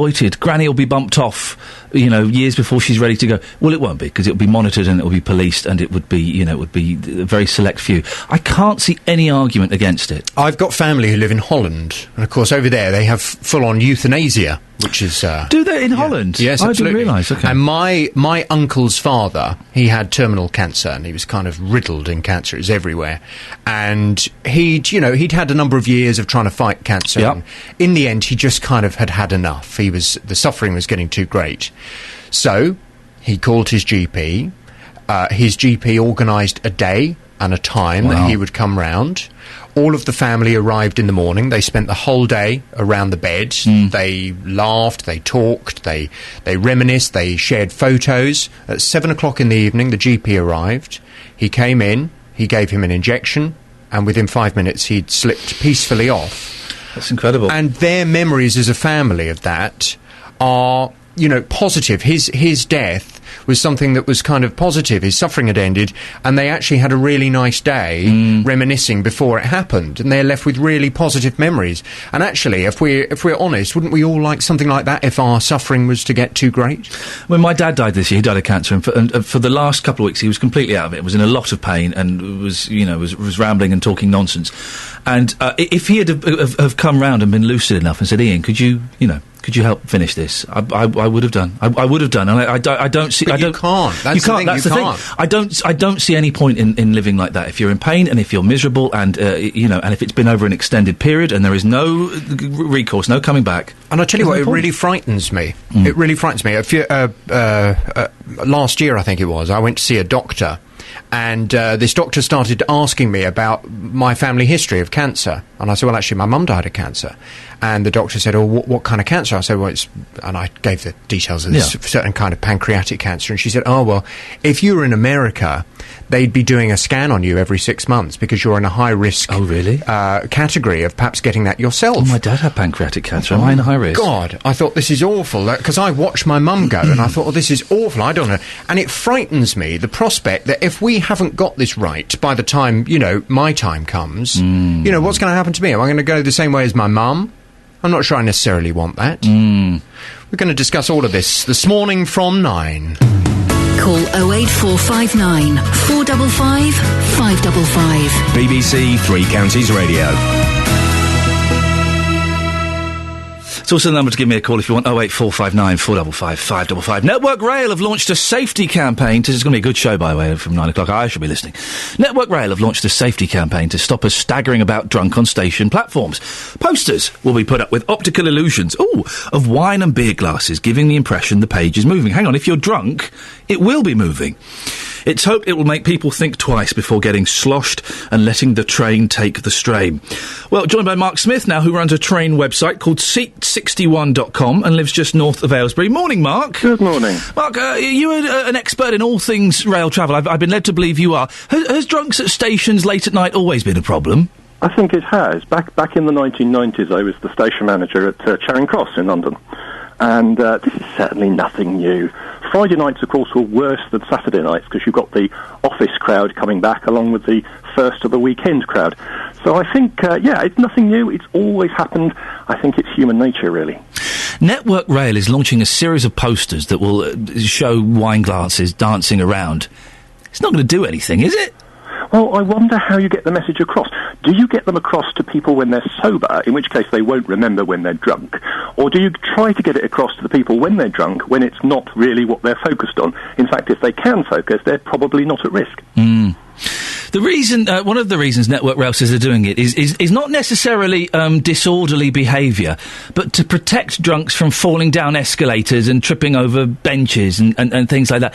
If I'm completely honest, Mark, it sounds like a huge waste of money. It is a bit like, you can't argue, it sounds like such a good thing to do, but it's a bit like pushing water uphill. Do you really get somebody not tripping over on an escalator because you tell them not to trip over on the escalator? The thing is, I'm going on the Underground later on in that there London, and I've tripped up on the escalator several times, and I've been stone cold sober. It's just one of those things, isn't it? I think it probably is. I do have to say that, as a station manager. In fact, I think there's another problem. If you keep putting messages like this, take care and don't fall over on the escalator, keep your bags with you, on all the information screens, people stop reading them. So when you do need to put something useful up, like all our trains are cancelled, please go to Paddington for where Great Western will accept your ticket, nobody reads it.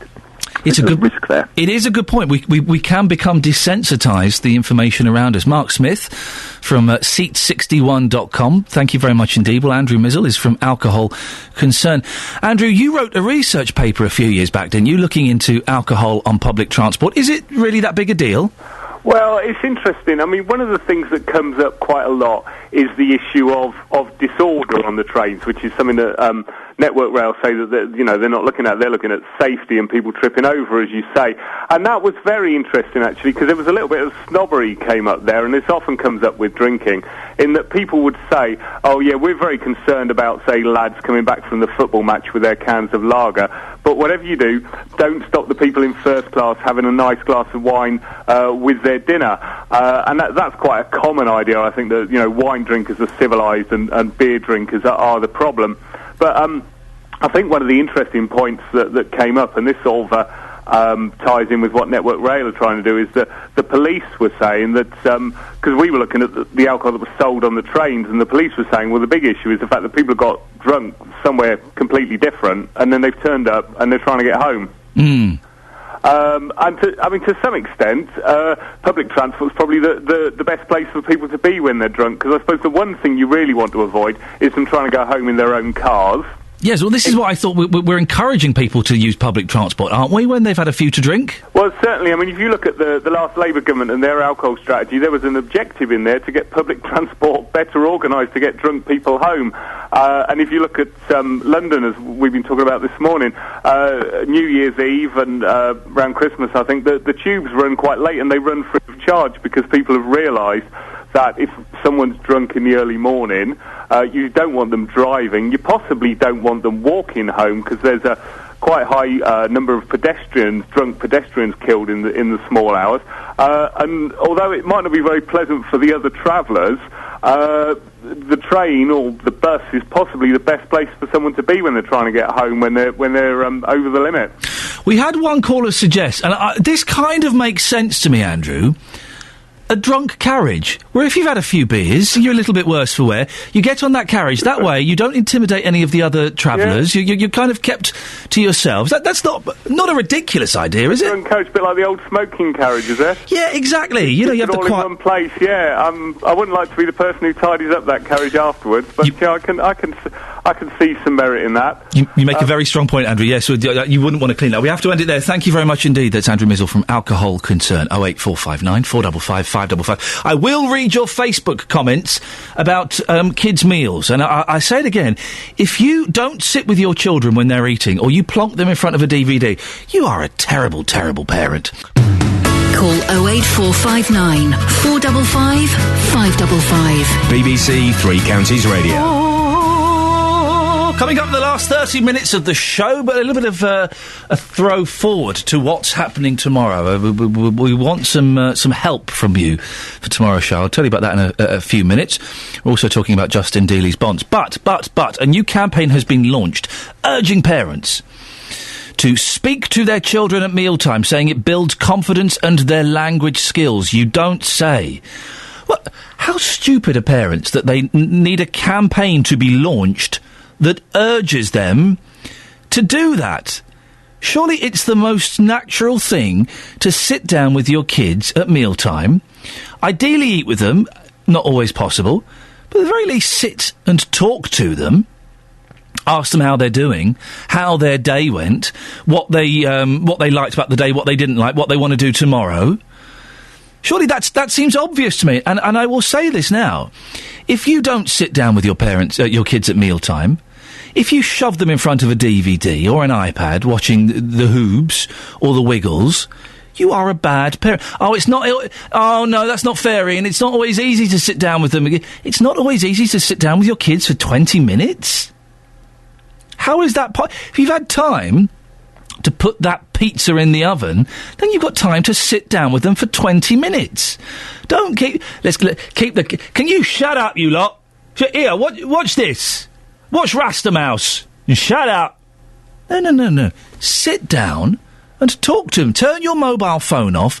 Spend some time with your child. If you don't, you are a bad parent and you don't deserve to have those children with you. Well, we've been asking Justin Dealey to pop out and get some views on this. Justin, where have you been and who have you spoken to? I've been in Luton this morning, Ian. You are going to have an absolute field day with this first clip. Just take a quick listen to this parent. Here we go. So, Katie, you're here with your child today. Would you let your child watch TV during dinner time? Sometimes he does, yeah. And what would you let him watch? CBBS.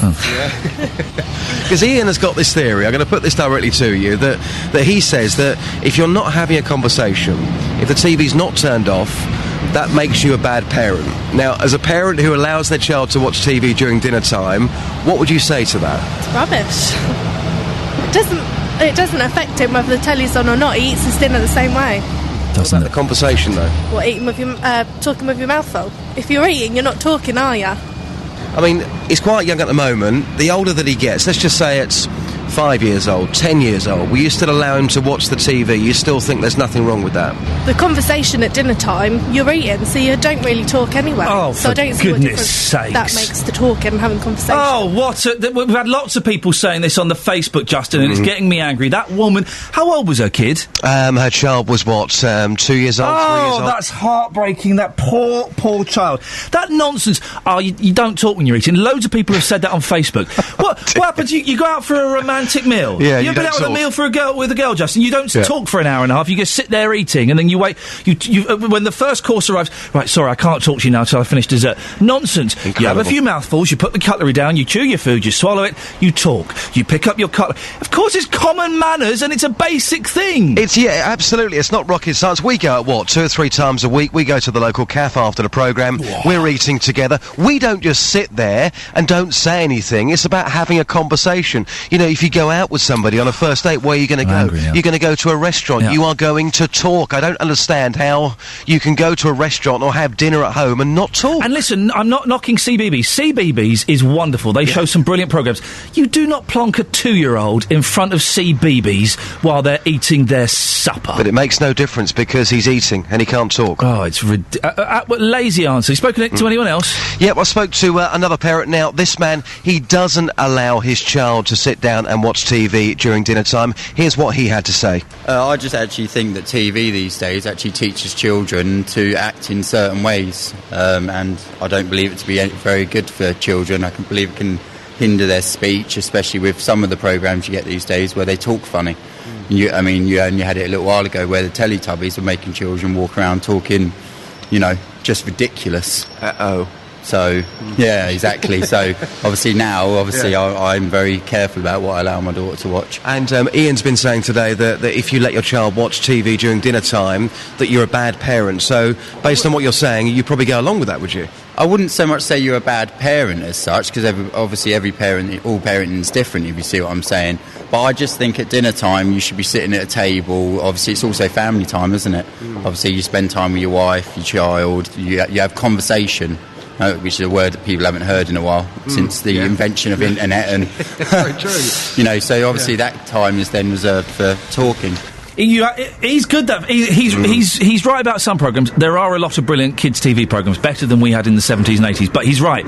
Conversation. You teach them the skills of conversation, and conversation is talking to someone and then listening to the response. And that's what you're learning at mealtimes. Well, still now, in my 30s, if I'm having dinner with my parents, the first thing my mother does, she gets the remote control and she turns the TV off. She wants to find out what I'm doing. Yep. I want to find out what she's doing. So even now, to sit down and have that conversation, yes, I'm very close with my parents, but to go round and all sit round and watch the TV together during dinner time would just feel wrong to me. Justin Dealey, thank you very much indeed. Oh, I'm angry now. I'm angry that someone would actually think it's a valid excuse to say, oh, you don't talk, you're not supposed to talk with your mouth full, so you might as well watch TV. Oh, for goodness sakes. Liz Fraser is the author of the Yummy Mummies Survival Guide. Are you as angry as I am, Liz? Do you know what? As I'm listening to you, I'm becoming more and more wound up about this one. It's fabulous. Honestly, though, what is wrong with people who have children and don't speak to them? And, as somebody just pointed out to me on Twitter, actually, because I've been tweeting about this, listening to children. Listening, Hello? yep. Why don't people listen to children? Do you know, I always used to do, when my children were smaller than me in height, when you talk to them, bend down a little bit, put your eyes on their level, look at them, and talk to them. Yep. I mean, this survey is just shocking, and all this. I did love that, though. Yes. Well, there's no point. There's no point talking to them at meal times because they're eating, so they can't. Oh, there's so many clever dicks have put. Did you come from, Liz, if you could just move ever so slightly because you're breaking up, and I do want to chat to you. But it is that so many people have done that line. Oh, well, you can't talk. Their mouth is full. Well, what happened? What, a restaurant silent? Well, we go for meals. Meals are to enjoy the food and to enjoy the company and the conversation. And you're right. By sitting with kids and talking to them, they learn how to listen, they learn how to respond, they learn how to carry on the conversation and ask questions after a statement. They learn that what they have done that day is valid and important. Oh, I'm angry, Liz. It just points to a complete disregard for children in this country. We have so many people just treat children like just sort of dirt, like some sort of vermin that's got in the way. That exactly, shut up, be quiet, sit down. And the thing about confidence, I thought, was really interesting in the survey, that said that children who are not spoken to at home and at dinner time, at meal times, are much less confident in the class, confident to raise their hand and make a point, have a point of view. And that's what you're learning when you have a conversation with children. To teach them to feel strong enough to have a point of view, to make their point, to be listened to, and to be disagreed with, that's okay. But, oh gosh, the damage that is being done. And the dummies, you see people with 5-year-old children just shoving dummies in their mouth. It's all to do with that. Be quiet, go away, you have no place. The new thing, and I was surprised, my brother-in-law does this, I can say this as he's now safely left the country. He's a very intelligent gentleman, but he has 2 daughters, what are they, 4 and 1, something like that, 4 and 2.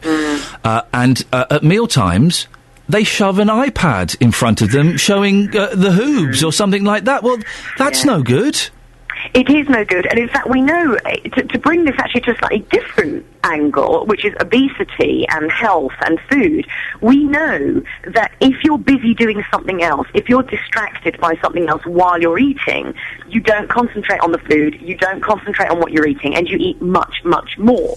So that's another whole factor in this. You know, rather than sitting down, chewing your food properly, having a break between mouthfuls, in which point, you know, you could actually have a conversation. We're just shoving food down their mouths. Yeah, watch telly while you're eating. At which point you're not concentrating on anything properly. It breaks my heart. It really is heartbreaking to me. How many children are being raised this way? Well, and there are parents saying, "Well, we haven't got time to sit." You've got 20 minutes. Oh, come 20 minutes to sit down. Even if you're not eating, sit down with them and watch them eat. Is that nice food? What did you do today? What do you want to do tomorrow? That's all it takes. Why have you got kids otherwise? Exactly, and actually, I often don't feel that I have time to sit with them. So in those circumstances, I'll be in the kitchen or whatever, unloading the dishwasher or making tomorrow's packed lunch, but at least talking to them. It's just no excuse, and sometimes I think we ought to have a license to have children. Do you know what I mean? Sometimes I think you ought to be able to pass a basic humanity test. Do you know what? We're beginning to sound a little bit fascist, but I agree with you. You have to have a license. No, I have to agree with you. You have to have a license to drive a car. You know, you should have a license to have kids. If you're so stupid that you can't figure out that sitting down and listening and talking to a child is really important to their health, their mental and well-being, then frankly, you shouldn't have one, right? Exactly. With a slightly fascist hat on, yes. Liz, listen, it's lovely to talk to you. The line's going again, so I shall let you go, but thank you. Liz Fraser, author of the Yummy Mummy Survival Guide. What do you think? You've got 15 minutes to call in. We heard one mum there speaking to Justin, who thinks it's perfectly acceptable to plonk the 2-year-old in front of the CBeebies while the 2-year-old eats, because they can't talk while they're eating. Their mouth is full. Wow. Things like that, and not just that woman, I'm not singling her out. We've had lots of comments like that on Facebook. Things like that break my heart.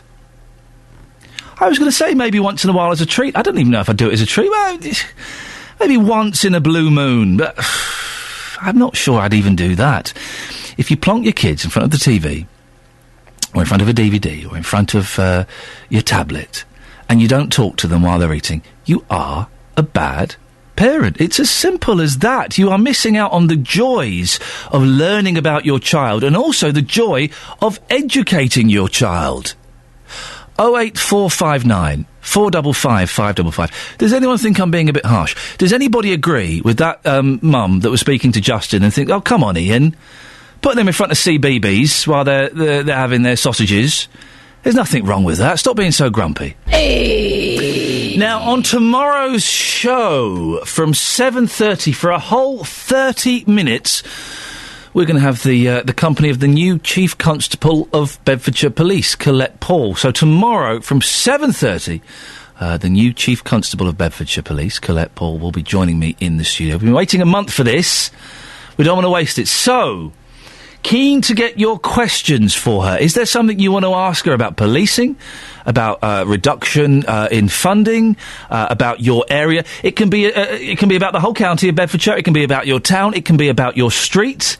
Anything you'd like to put to her about the Bedfordshire Police, well, you can get in touch now. You can email me, Iain.lee, IAIN.LEE, at bbc.co.uk. We're also going to put it up on our Facebook page, a little place where you can leave questions. So in the next couple of minutes, Work Experience Ollie, who's been demoted, will be posting on the Facebook page details about Colette Paul coming on the show. I'll let you know when that's up there, and you can go there and you can leave your questions. So just to say, new Chief Constable, Bedfordshire Police, Colette Paul, on this show tomorrow from 7:30 for 30 minutes. It's a brilliant opportunity for you to have your say. You can either email your questions in, or if you want to speak to her, again, email Iain.lee at bbc.co.uk, and one of my team will get back to you at some point, and we will sort that out. We've been talking about The Matrix, not the disappointing sci-fi movies, but The Matrix signs on the M1 between Junction 13 and Junction 9, and it was Mark who brought it to our attention. Mark's called in again. Mark, what's the problem? Hey, morning. Morning. I think we need to put in a call to Whipsnade Zoo. The escaped monkey's been found. He's not running the machines again, is he? He's pressing the buttons in the Highways Agency Matrix Control Office again. What's going on now, then? Well, I got on at 13 about 15 minutes ago, and very first sign set to 60. Yep. The first one after that set to 50. Right. And then all of the other signs set to 60 up until the point where you get down to junction 11 on the southbound. The three preceding signs to the junction are set 50, 50, and then 60. And then everything's been 60 right the way through till you get to junction 12, where the signs aren't on at all, and then after junction 12, the topic of services, they're back on 60 again. So it's all a bit inconsistent, I'm afraid. We've had an email from Chris in Milton Keynes who's saying pretty much the same thing, but with some different speeds around, which makes it sound like they're moving the speeds around. He made so much sense, the guy from the Highways Agency, but that just sounds absolutely ridiculous, Mark. Well, it's like we said earlier, the potential idea was great, and when it works, it does work really, really well. I have to give them credit for that. However, there's something wrong with the implementation that means that it's just inconsistent. And like the trucker you spoke to earlier said, at some point, the very thing that's supposed to keep us safe on this road is going to cause a major accident, and they really have got to look at it. I am worried now that we've been talking about this yesterday and today. I am worried that at some point in the next month, 6 months, whatever, we're going to be doing a show reporting on a massive accident on the M1, and that things could happen. Mark, listen, I appreciate you bringing this to our attention. We will keep a nose on it and an eye on it and an ear on it, and we'll see if we can find out any more information, and you keep in touch and let us know what else you spot. Appreciate it, we'll do it. Thank you very much, Mark, and thank you to Chris in Milton Keynes as well for your email detailing that, and some very nice comments as well. Oh, I've just got a feeling that at some point we're going to be doing one of those shows. There's been a major accident on the M1, and oh dear, I do hope not. I really do hope not. Well, keep us informed. It's incidents like these where you are our eyes and indeed our ears. And by the way, if you've got a story for us, we're only doing this, the matrix signs on the M1 because Mark phoned up yesterday and mentioned it. And suddenly it's become the major thrust of our show today. So if you've spot something, if you've got a story for us, then do get in touch. Iain.lee@bbc.co.uk, and we'll have a look at it. If it's not right for this show, we'll forward it on to another show. Quite often I get stuff that isn't really appropriate for this show, but quite often it fits into Nick Coffer's description, and forward that on to his producer. So it will get seen by the right people eventually. Now, Justin Dealey, he's a good lad. He's a tough nut to crack, but boy, did he try and crack that nut last night. He came in. Well, I saw his Facebook status saying, "Oh, smash my head on a mailbox. # felt like a right so and so." And I laughed hysterically. He came in this morning. I said, "Justin, what's wrong with your bonds?" He showed me his bonds. It looks awful. I laughed hysterically. Justin, what... I know, I'm sorry. Oh, you cruel man. Very, very cruel. But what? Yes. There's an ancient Chinese proverb. I won't do it in the original Chinese, but it's something like, there's nothing funnier than watching your neighbour fall off a roof. And it's true, Justin, but what did you do? Oh, I cracked my head open last night on a post box. Now, for those that obviously live in a flat, a bit like me, they'll know probably on the ground floor they have... Yeah, morning to you, sir. It's the same fella. He's following you around. Stop stalking me! Go away! And to you. So, there I was last night, the ground floor of my flat, and it's got a communal post box for the people that live in those properties. So I bent down, I dropped something, and I came back up, and I cracked my head on the edge of that post box. That's exactly what it is. It's a box which is on the wall, and I cracked my head on the edge of that post box. I then stumbled, ended up outside door number 11, didn't know where I was, what I was doing, and I was bleeding quite badly. Wowzers. Well, we've had lots of comments about this, Justin. A lot of people are quite seriously concerned about the state of your health. Are they? Well, yeah, there are some people... We've had several suggestions that maybe you should go to the hospital. We had a nurse calling in saying you need to go to the hospital because, and I quote, "you could die." Wowzers. And listen, despite what happened last week, I don't want you to die. I mean, yeah, a little bit of suffering, you probably deserve it, but dying, just, come on. I know, but then again, I'm a man, you see. Somebody said on the Facebook comments earlier that I should man up, it's just a little cut. So you are getting two sides of the story, to be fair. Yeah, Martin says, "Soft lad, it's just a nick." How do you manage to hit your head on a post box? PMSL. I don't know what that means. That's from Tina. Susan, talk about injury. Susan says, "I got whiplash changing a light bulb." Wow. Flippin' it. That could be your top story tomorrow, talking about audience interaction. Okay. Oh, and June says, I haven't injured myself, but can I just say, old women slipping and falling on the ice, not funny. Middle-aged pillocks who present radio programmes slipping and falling on the ice, hilarious. Yes. I'd love to see you do that. I would definitely laugh at you if you did that. I can just block June as well. Hang on a second. There she goes, blocked. Right. Justin, thank you very much. Take care of yourself. Go and have a lie down. Drunk people on trains we've been talking about as well. Richard is in Dunstable. Richard! Good morning. Good morning, Richard. He should have been advised to go to his doctor, not the hospital. He should have called 111, shouldn't he? Well, or something like that, because the A&Es have got to deal with all the drunks and drug addicts before they deal with real people, unfortunately. Well, yes, you're right. That's another matter. Right. Yeah. We are told by councillors, by MPs, by the corrupt EU that we have to allow drunks and drug addicts and that to be on public transport. If we want to travel on a bus or a train, why should we, the public, have to put up with being intimidated or assaulted by drunks and drug addicts and oddballs like that? Why should we have to put up with it? Because we're told by somebody else that they have got a right to travel, they have got the right to be drunk and be obnoxious and vomit all over the place and intimidate people. Why should we have to put up with it? Is the question I'm asking. Well, how are drunk people and drug addicts supposed to get home from a night out? That's their problem. It's a self-inflicted injury, in my opinion. Sorry, I don't get rolling drunk and can't find my way home. It's down to them. But why should we, as a passenger, have to put up with it? Richard, sorry to cut you short. You've made your point. Thank you very much. I just wanted to reference Taiwo Akinrowo on the Facebook page. He's not happy about what I've said about kids talking, eating and having conversations. Iain is talking balderdash. I've been listening to him and got angry enough to like this page. That's good. So I can make my contribution. And that yummy mummy too. A bad parent is simply one who does not find time to sit and chat with their children, period. An Americanism. In Africa, talking at meals is frowned upon as a person could choke on food. Taiwo, really? I personally don't like to talk while I'm eating. I would rather be reading and listening to music or watching telly, not with your kids, I hope. I don't welcome anyone disallowing me to enjoy my food either. What, not even your children? Oh, for goodness sakes. That way I can chew properly. I've been told it's part of the reasons I'm slim at nearly 50 years of age. In short, spend quality time with your children anytime.